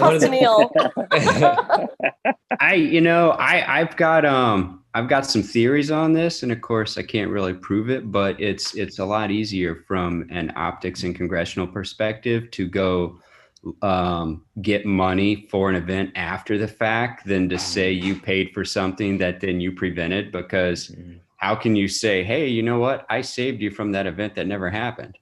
Right. And people are going to be like, what? But I mean, just for example, look at the CR that passed last week. There is disaster supplemental money in there that has wildfire research and mitigation all over it. I mean, hundreds of millions of dollars aimed at this. Now, it can't have budget tails, so these are going to be, finite time projects. But when I look at the weather enterprise in general, depending on which type of economist you actually look at, whether it's direct impacts or indirect impacts, it's anywhere between like $800 billion and $1.5 trillion that fluctuate due to weather sensitivities. And then when I hear that the weather enterprise is $10 to $15 billion, the disparity between the two is just crazy to me. If I went to a venture capitalist and said, hey, if I can save you $1.2 million, would you give me $1 million to do it? They would say, sure. But here, I mean, we're talking 1 to 2 orders of magnitude difference in the amount of investment being put forth to mitigate some of this stuff. To me, it's confusing.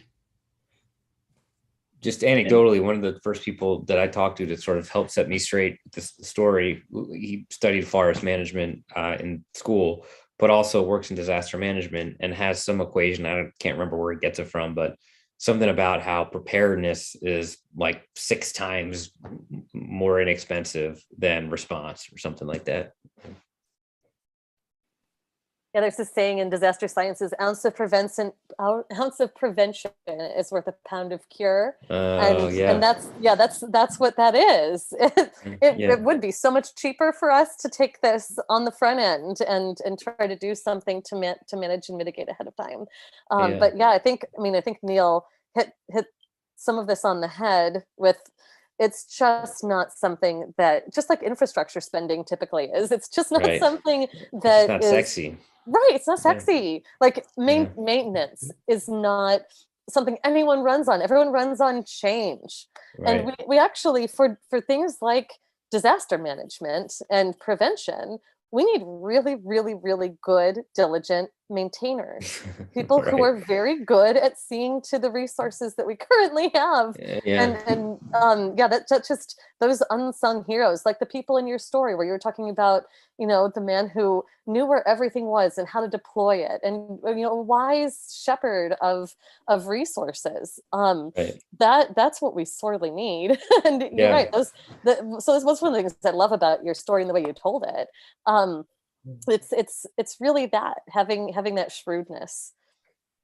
Well, thank you. I mean, I guess what we need sort of is like, PR company for the weather enterprise. That's right. Prevention and mitigation. I again go back and challenge everybody to find that American experience on the Big Burn, because the Forest Service was in its infancy, and Gordon Pinchot, the fellow who was in charge of it, was fighting these powerful lobbying efforts that really wanted to get him out of the way, because Teddy Roosevelt had put him there to protect the timber. This timber was a valuable resource, and he felt like it needed to be protected at all costs. But of course, the timber lobbies were trying to clear cut everything and use up this this resource that was sustainable if it was managed properly. And he was faced with this situation, and he was fired. Gordon Pinchot was fired right before, but he had all these mini GPs, as they were called, that were in the Forest Service, and they were out there optimistically trying to make a difference. I thought one funny story was they got to these railroad towns, and the debauchery that was going on in them was horrible. The gambling, the vices, and everything. So they cabled back to Washington. Some of these idealistic Forest Service men that had been sent out there. They said, we have found out that there are undesirable prostitutes working forest land that belongs to the United States government. And the reply that came back in the cable was, please find desirable prostitutes. And that was their response. But that, it was a wild time in American history. And the Forest Service was teetering on the brink in 1910, of going away. And the Big Burn probably saved it. And for good or for bad, it at least led to the Forest Service that we have today. So I think the thing that concerns me most is the communication in these fire events. I'm heartbroken by the Paradise Fire because people who did what they were told to do, by the local officials, either the 911 center or whatever, hey, shelter in place, the fire's still many miles away. When it was, literally racing to get there, and they died because of it. How are we going to improve that? What's going to happen to give us better information in these kind of situations? And I'm just opening that up to the whole crew. Dr. Jacobs, you're supposed to have all the answers for, how we're going to fix this thing. Yeah, what do you think? I hear that after you serve as the NOAA administrator, you actually know how to solve all problems. Every That's problem. that's a gift you're given upon sitting in the chair. I think if there's one takeaway, it's that you realize that everything is way more complicated than A, you thought it was, and B, it needs to be. And way more expensive. Yeah. Yeah. Well, I have a quick question for Jeff. After doing this kind of a story, you did such a great job trying to tell a story about a people affected by a disaster. Are you interested in disaster journalism? As I mean, you cover geopolitical disasters, and this was a sort of turn into another disaster scape. You seem to really have a thing for places where there's turmoil. But do you think that this is an area where you might do more long form journalism? And I know that I'm leading straight into Jen Naramore with the storm report emblazoned behind her on a sign. She does some of this for tornado stories, and we learn so much from the narratives of people who go through these things. And we're all interested, everyone here is interested in how you survive something like a wildfire. I think that's really at the heart of the question that Bill posed. How do we try to do better here? Do you think this might be an area of work where you do more stories? Yeah, I mean, for sure. If you're saying that I haven't totally bungled the science portion, a little bit of the science I delved into, the getting into sort of how people experience it, both what actually happened and also just sort of subjectively, like what did it smell like? What did it look like? I think that for whatever reason, that's where I kind of want to go. And you mentioned tornadoes. I'm in Philadelphia. There's not that many tornadoes here. There's not supposed to be, I don't think. But a couple weeks ago, we had tornadoes come, right past the. And I've realized I've never seen tornado damage before. I'd never seen what the trees look like when they're sort of broken in that particular way. So, yeah, I think, I never saw myself as sort of a climate reporter, but these stories about people, for whatever reason, are sort of what I've been drawn to. So, yeah, the way you describe it, kind of the intersection of the sort of people going, experiencing these kinds of disasters, and, the triumphs, and also obviously the costs. One of the things that I get kind of excited about is when there's a story that might be kind of a small story, a family, a person, two people, but there is some other significance to it. And what I'm finding is these kinds of stories, they're always as that, they can tell the story of just a couple people trying to save their house from wildfire. And obviously there's all these other things that are just kind of baked in. And I think that's sort of a privilege as a writer to try to tell those stories. And if people are willing to sort of open up to me, I will definitely continue to bastardize their stories for anyone who will read them. Hey, Jeff, it looked like 11 people died in Oregon in 2020 from wildfires. I'm in the tornado business, and my job is to mitigate loss of life. That's how I measure success. The goal is no loss of life. Do you know who these people are and how they died and why they died? I know a number of them were in this Santiam Canyon. And so the Beachy Creek fire, as it was moving during its really rapid spread on the Labor Day evening, went down into the canyon. And I think a lot of it was, was suffocation. A lot of the 4 or 5 people who died first.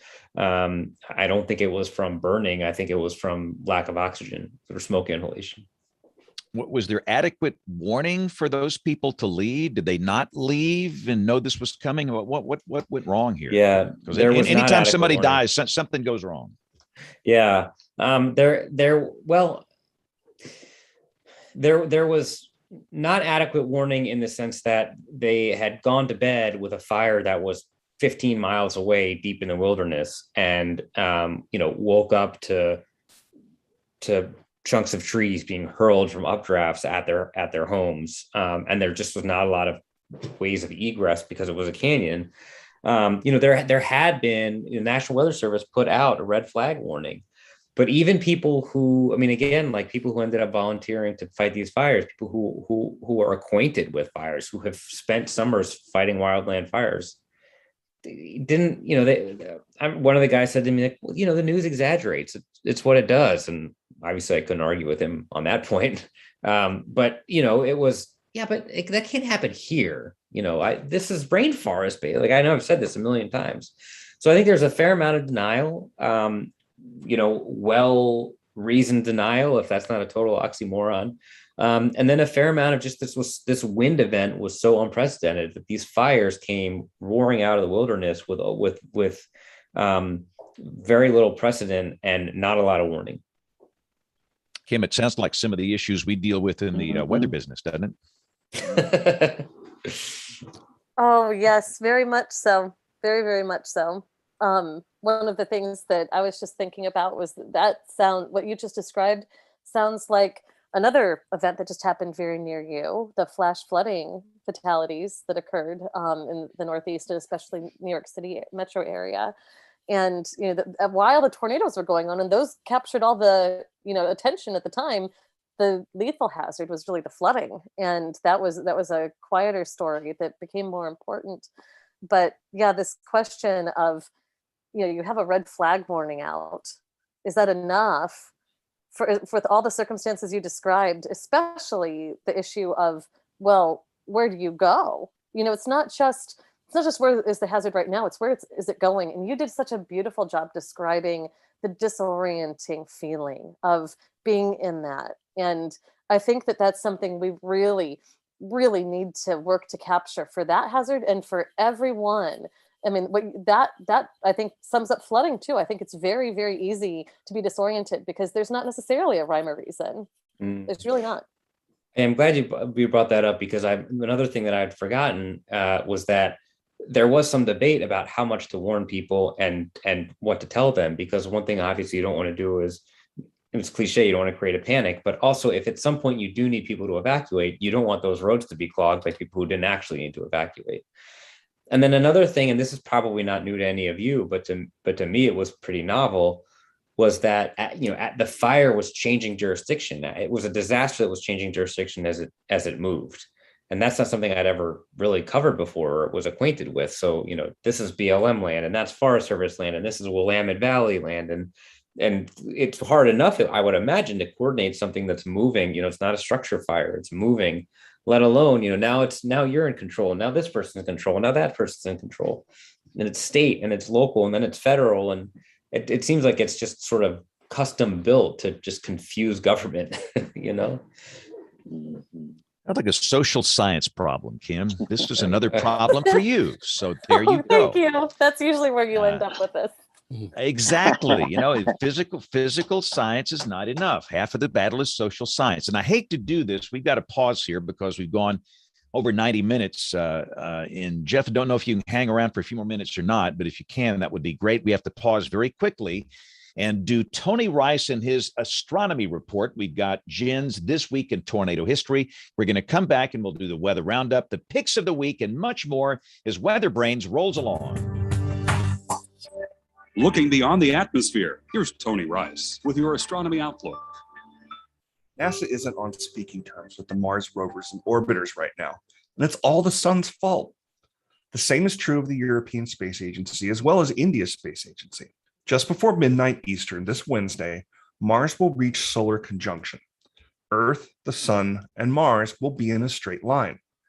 That puts Mars on the other side of the sun. While the sun isn't exactly directly blocking Mars, they're still separated only by about half a degree in our sky. And that makes communication somewhere between difficult and impossible. Solar conjunctions happen with Mars about every 25 months. And NASA's prepared, placing a moratorium on sending commands for about a week on either side of the conjunction, when Mars is within 2 degrees of the sun. There's just too much risk of loss or worse, corruption of those communications. Charged particles from the sun, they create interference. And if you've seen photos, or better yet, seen it yourself, of a total eclipse, you kind of get an idea of what's going on there in the corona, the outer atmosphere of the sun. Teams at JPL are using the time to catch up on things back here on Earth, including taking some much needed time off themselves. But the robots, they're not getting much of a break. Before the comms blackout, mission teams sent to-do list, which included photography, some light science work, and a lot of system checks. Some of these missions will continue to transmit back to Earth, or at least attempt to, with the knowledge that whatever doesn't make it can be resent once Mars has moved far enough away from the sun. Elsewhere in the sky, there's a pair of meteor showers peaking this week. Tuesday, October 5th is the October camelopardalids, and Friday, October 8th, it's the draconids. Both of these are minor meteor showers, meaning most years we're lucky to see 1 or 2 meteors per hour. And normally I wouldn't even mention something like this, but with the milder temperatures out there bringing us outside to enjoy the evening, keep an eye on the northern sky. You might just catch a meteor. Plus, both of these are variable rate showers. And meteors coming from the constellation Camelopardalis, which is the supposedly giraffe-shaped constellation whose name comes from Latin for camel and leopard, see what they did there, have been known to produce outbursts of activities in the past. That's your Astronomy Outlook. Follow me at RTP Hokie for more spacey stuff like this. This week in tornado history, the strongest tornado outbreak in Oklahoma for the month of October occurred on October 9th, 2001. For the National Weather Service in Norman, 5 supercells produced a total of 19 confirmed tornadoes. 3 of these were given a rating of F3, and all 3 moved through a part of Ouachita County. Today's tornado tale focuses on the second F3 in Ouachita County. It developed on the southwest side of Cordell. In this area, a mobile home and metal warehouse were blown into a farmhouse. This twister tracked through the south, east, and northeastern parts of town. The worst damage, F3 rating, was found at several homes on 9th Street just west of Crider Road. This was on the northeastern side of town. For the National Weather Service in Norman, quote, an F4 rating was considered. However, the structural integrity of most structures was at or below average and was taken into consideration. For the Oklahoma State Emergency Management Office, approximately 477 single-family homes were damaged, 132 considered uninhabitable, 40 businesses were damaged. The damage was estimated near $100 million, and 9 injuries were reported. Get hooked on more tornado history at tornadotalk.com. And we definitely get hooked on your tornado tales. Is that a new term you're using, Jennifer? I just picked that up, the tornado tales. Have you Tornado tales was new. That was me being creative today. There you go. I was going to say, that's pretty good. You need to hang on to that. So that's You awesome. bet. Now, make sure you go out and support Jen's Tornado Talk website. Another site you need to support is Mark Sudduth, who was our guest panelist last week with Dr. Neil Frank. I've been hooked on his hurricane track site this week, especially his daily explainer videos. If you become a Patreon sponsor, you get to watch these videos. And if you want to learn more about hurricanes, they're just outstanding. So check out Mark Sudduth's site if you get a chance. Now, tonight, Chris, you've been really quiet, sitting over there patiently waiting. But Aubrey wanted you to be here tonight to talk about the Mid-Atlantic ChaserCon. So that's coming up soon. Give us all the details, everything we need to know. Certainly. Well, this is our 4th annual convention. Last year, of course, we were virtual because of the pandemic. So we're excited about being back together in person this year. And it'll be Saturday, November 6th at the Science Museum of Virginia, which is located in Richmond. And it'll start, actually, the doors will open at about 9 o'clock or so, and then we'll have our kickoff of the speakers at 10. So just to give you a quick idea of the rundown, you can look all this up on the website, which is midatlanticchasercon.com. And we'll start out with a talk about by the National Weather Service Wakefield meteorologist Mike Monfusco talking about QLCSs, otherwise known as squall lines. We'll have an interview, a presentation and an interview with David Hoadley, who's also known as the father of American storm chasing. He's been storm chasing since the late 1950s. So we're excited about that, to get to pick his brain a bit. And then we'll have a lunch break. And then after lunch, we're going to have a little bit of a hybrid situation, because we're going to bring in James Adelot of Fox 23 in Tulsa, Oklahoma. And he's going to do a virtual presentation on how his station uses storm chasers in the plains. And I think a lot of us back here in the Mid-Atlantic would like to know that, just to maybe compare some notes. And then following that presentation, we have Ashley Morris, who's an emergency manager out of Maryland. She's going to be giving an expanded version of a talk that she gave at the National Weather Association back in August, talking about from finding a tweet to closing a street, the revolution of digital storm reporting. So we're excited to have an emergency manager speak for us. Then we'll have a storm chase panel in the afternoon talking about their favorite 2021 Mid-Atlantic storm chasers. And then we're going to wrap up with a National Weather Service meteorologist from the Raleigh office talking about radar interpretation and storm chasing. So that's kind of a roundup of what's going on with the situation. And we're excited about being able to see each other again face to face and build that community a bit more. So you're actually going to have Dave Hoadley there at the event? Will he get to be physically there? He'll be physically there. He's excited about coming, and he's got pictures, and usually he has some handheld props. He's very good at that. And for those of you also familiar with Storm Track magazine, he's the one that actually started that way back when. So we're going to pick his brain as much as we can. Well, it's a real honor to be around him. We had him on the show many years ago, and I don't think we've been able to. He was on show 184 in July of 2009, and that was really a tremendous time to get to spend with him. So you're going to be lucky if you get to hear him talk. So give us the rundown again, Chris. It's in Richmond. Give us the date and the schedule and how to get tickets to it, et cetera, et cetera. Sure. It's Saturday, November 6th, which is the first Saturday of November, at the Science Museum in Richmond, Virginia, which is a great venue, by the way. If you've never been there, those kinds of venues have some really good, cool props and backup meeting spaces that we'll be meeting in.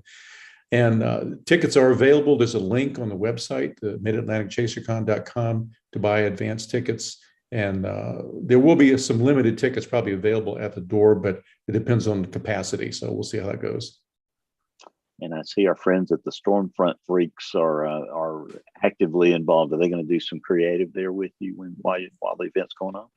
Well, we're doing kind of a quid pro quo with them, promoting them, and they've promoted us, our event, and we've actually got a couple of door prizes that they've sent us to hand out. So it'll be fun. That's awesome. That's really super. Well, Chris, anything else you want to tell us about while we got you here and got the floor? It's been a quiet year here in terms of severe storms. Washington, D.C. and further north has had a lot of severe weather. And that's one of the reasons why we're promoting this in the mid-Atlantic, because a lot of people don't realize that live here how much severe weather does occur. So that's one of our main, besides getting the community together, it's one of our main tenets is to raise that awareness. All right, well, let's do a weather roundup here. Come on. When the weather ball is red, warmer weather is ahead. When the weather ball is white, colder weather is in sight. When the weather ball is green, no change in the weather is foreseen. When colors blink by night or day, precipitation's on the way. Doing the show on the 4th of October, and I guess one of the headlines has to be the fact that we've got a lightning delay in Los Angeles on Monday Night Football at an indoor stadium. How does this happen? Who's our West Coast correspondent here? I mean, who can explain this situation? Nobody. This is great. Yeah, that's fascinating. Is it still going on, or is it? Or was it just for the house? I just saw all the tweeter conversation about it. I don't even have it turned on here, but apparently there is a lightning delay. There's obviously thunderstorms in Southern California tonight, but I don't understand the situation with a domed stadium, how that could be. So, Troy, you're you do football support. What's up with that? Nah, I give up on the dome stadium stuff. So, I don't know. Where's Kevin Closel? He knows all this stuff. Get him on here. The only time this would happen would be in 2021. So, Well, they're playing now, so they must have overcome it. So did y'all have lightning for the UT game this weekend, Troy? Did you have to deal with that? They actually I'm trying to think. At the UT game, we did not play this weekend. We're home. We were. Oh, okay. So it wasn't we were up north. Yeah, we're up north. So, nope. All right. So James, there's some sort of heat burst happening at Starkville. I don't know if you've noticed, but the temperature sensor has gone from 90 to 95 to 99 to 106 to 124 to 129. So something catastrophic is happening in Starkville right now. Is this Golden Triangle GTR? KSTF, the George Bryan Airport. So there's no telling. All right. Well, so Jeff, what's the weather like in Philly? Give us a full weather report. It's actually pretty nice. It's good early fall weather. It's it's drizzled a little bit today, but it's nice. It's perfect fall day. So were you ever in a polygon during the tornadoes in association with Ida? No. You were I have not no in a idea. polygon. You were not in a polygon. Not that I know Are you of. sure you weren't in a polygon? I'm not sure. No, I should probably retract that. I should. That's the more important question. And an You go, even more Jeffrey. important question: what's the best cheesesteak in Philly? Better question. You got to go Pats. Pats. Pats. Right, write that down. Write that down. Or a little. Actually, this is a pro tip for you.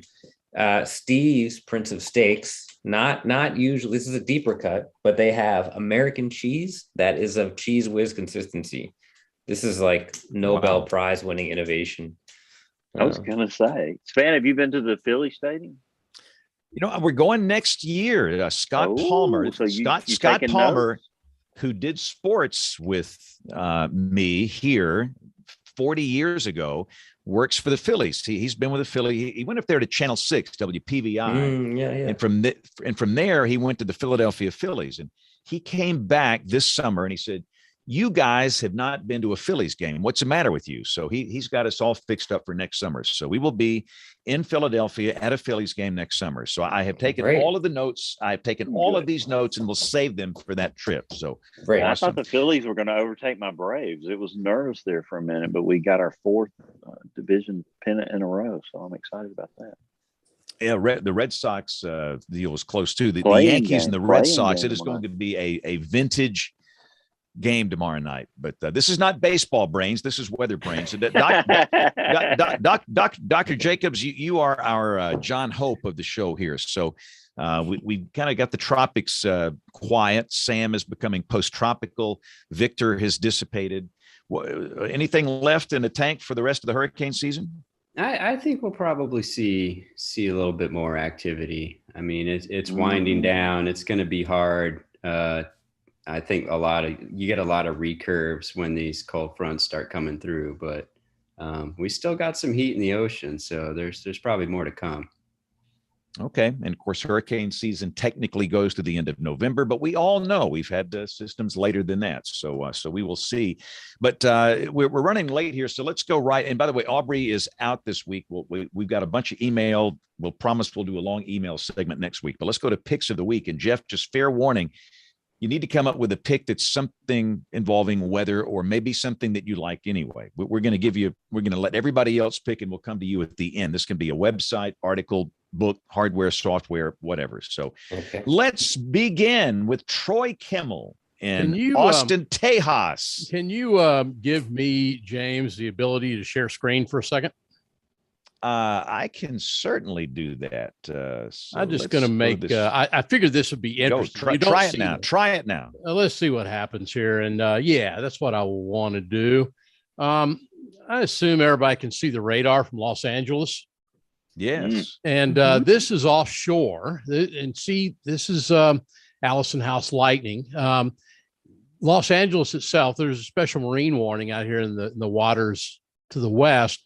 But then along Interstate 15 from Temecula back down towards San Diego. Look at that stuff. It's impressive out there. I was unaware of this until you mentioned it, but again, kind of interesting. So I didn't have a pick of the week, and instead of the foghorn, at least I get lightning strikes here, to be able to do that. That's all being caused an upper low, right? Troy? Yep. There you go. I can still blow the foghorn if I want to. That's true. You can always blow the foghorn. Yep. All right. So let's see, Jen, what you got for us this week? Go. So today is the anniversary of the Wayne, Nebraska EF4. And Tornado Talk has a summary. This happened in 2013, written by Nelson Tucker. And fascinating stories. He was able to pull a lot of pictures, and he did a lot of aerial mapping, his forte. We also have the full story of John Dunning, who was the chief information officer at Wayne State College, and he has a truly remarkable story of survival. So Nelson was able to capture that. during the podcast days, we actually did a podcast on this too, and we interviewed Mr. Dunning, and he got to tell the story in his own words. So just check it out. We embedded that video of the podcast right into the story, so you can check that out. Very good. All of these links will be on the website, weatherbrains.com. All right. Let's see. Kim, what you got for us? Go. Jeff, I'm going to set the bar really, really low for you for things that are picks of the week with my pick of the week this week, because after some really kind of intense things that we've all been through in the weather world recently, I thought it'd be fun to do something a little lighthearted. My pick is from The Onion. And they, we sort of recirculate articles every couple of years. This one was from, I think, 2017, but they put it back up last week. And it was about hurricanes and how it is that perhaps we could get rid of them if we just had one hurricane that was very, very intense spinning next to another system that was going the other direction right next to it, that they would just cancel. As you saw, Yeah. in the amazingly scientific, representations of science that you see in things like, I don't know, The Day After Tomorrow or Category 6, Day of Destruction, where things just magically vaporize. That is just how it happens. All right. Can my pick be Sharknado? It's been done a few times. Hang on. You're not. Hang on now. Don't give it away yet. So let's go to Neil. Neil, what's your pick of the week? So my pick of the week is an article that came out in Nature a couple days ago. The title is "Skillful Precipitation Nowcasting Using Deep Generative Models of Radar." It's an artificial intelligence beat all the state-of-the-art nowcasting models using AI. So completely non-physics based. Could be The Onion, but it's in Nature. It's Suman Ravuri and a ton of co-authors. And I actually heard, maybe we could talk about this next week, that AMS has a new journal on artificial intelligence coming out. So I suspect they're going to be soliciting papers on that. If they're sophisticated as I think they are, they'll probably be able to peer review themselves. So we shall see. Yeah. So talk about setting the bar low to setting the bar high there. That was really quite a move there, Dr. Jacobs. So has anybody ever heard of the Department of Energy's Pacific Northwest National Laboratory? Have you heard of that? Kim, you're shaking your head. Yes. I have not. What kind of work do they do there? Goodness. Neil is smiling really big. Maybe he... Come on, Dr. Jacobs. What's the story here? Heard of them. I don't know, but it's probably highly classified. So we can. So the deal is that they've come out with this paper. Artificial intelligence brings better hurricane predictions from researchers at the DOE's Pacific Northwest National Laboratory, using AI to better predict hurricane intensity in both the near future and under future climate scenarios. So it's just one of these AI things. That stuff's very interesting to me. There's a lot of AI and machine learning that's being used in NWP now. And I think people are just now, it's starting to go mainstream, but it's actually showing a lot of promise. My concern is that you train these models on long-term historical trends, and it's really the outlying weather events that are the problem. And so I'm skeptical that a lot of the AI can really nail the outlier events, which are the ones we're really worried about. They're really, really good at predicting everyday weather, but no one really cares about that. Exactly. So anyway, I'll put that link up on weatherbrains.com. That's my pick of the week. All right, Chris, let's go to you. What you got for us this week? Go. Yes, I dropped that link in the chat. I use the SPC's interactive storm reports page for a lot of my storm chasing write-ups.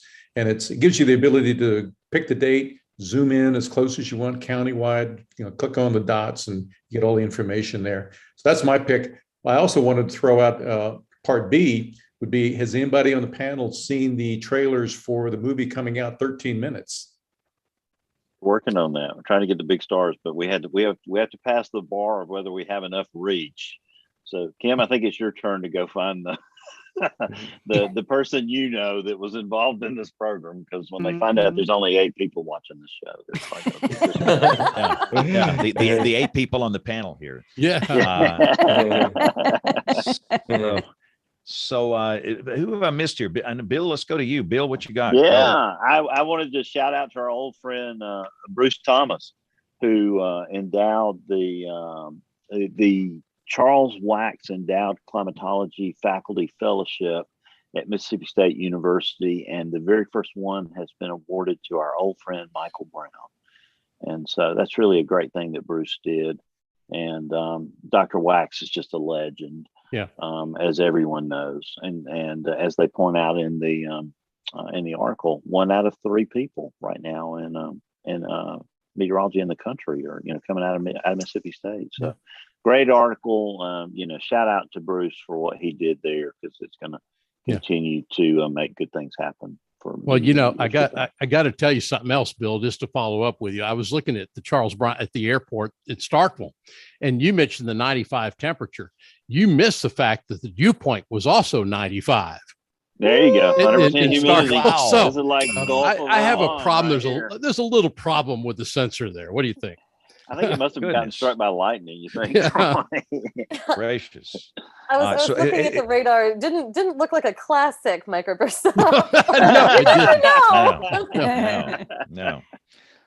So I think we got James, all of our next week. Dr. Jacobs has the show with our former guest from a few months ago, Mike Farrar. He's going to be back, president of AMS and big model guy. And we won't have Betsy to help motivate him. So Dr. Neal, that's going to be your job. Oh yeah, we're going to have a good time. I've got 10.7 million model questions. I can't wait. All right. So all the regulars have gone, right? Because I'm multitasking. I think we've covered everybody. So that means, Jeff, we're now going to toss it over to you for your pick of the week. There we go. When Kim was talking about the hurricanes fighting the other hurricanes, I kept thinking about the Chuck Norris. What happens when a Chuck Norris roundhouse kick hits another Chuck Norris roundhouse kick? Sort of tears a hole in the universe or whatever. I'll try not to do something too meteorological because I'm out of my depth here. But when it was first started working on this story, my editor recommended The Bridge of San Luis Rey, which is a novel. Thornton Wilder's second novel, but it's sort of it talks about there's this bridge that collapsed in Peru and like Incan Peru, and then it goes into the lives of all the different people who were on the bridge and who saw it happen. And I don't know if any of you guys want to sort of change a pace. It's kind of enrich your media diet a little bit, maybe. It's a great pick. Outstanding. And again, we're going to put all these links up on the website, weatherbrains.com. But Jeff, before we wrap things up, this is your chance to plug anything you want to plug. Go plug away.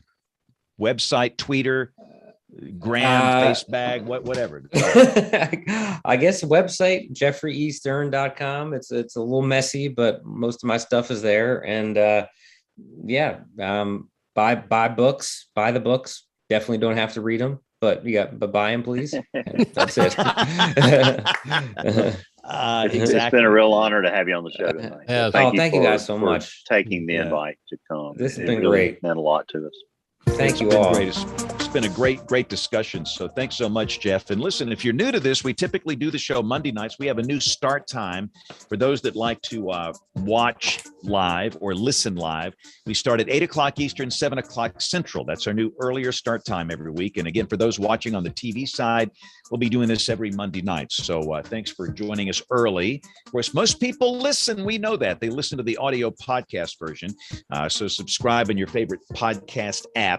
But if you want to get in touch with us, the email address, it is email@weatherbrains.com. We have a backlog of emails. We'll get to the next week, we promise. But all of the picks of the week, our show notes, weatherbrains.com. That's our website. On behalf of the entire WeatherBrains crew, I'm James Spann. Thanks for listening. Have a great week and God bless. Thanks, everybody. It was a great show. Thank you. Thank you. Jeff. Thank you all. Really, thank you so much. Thanks for having me. Thank you, Chris and Jeffrey.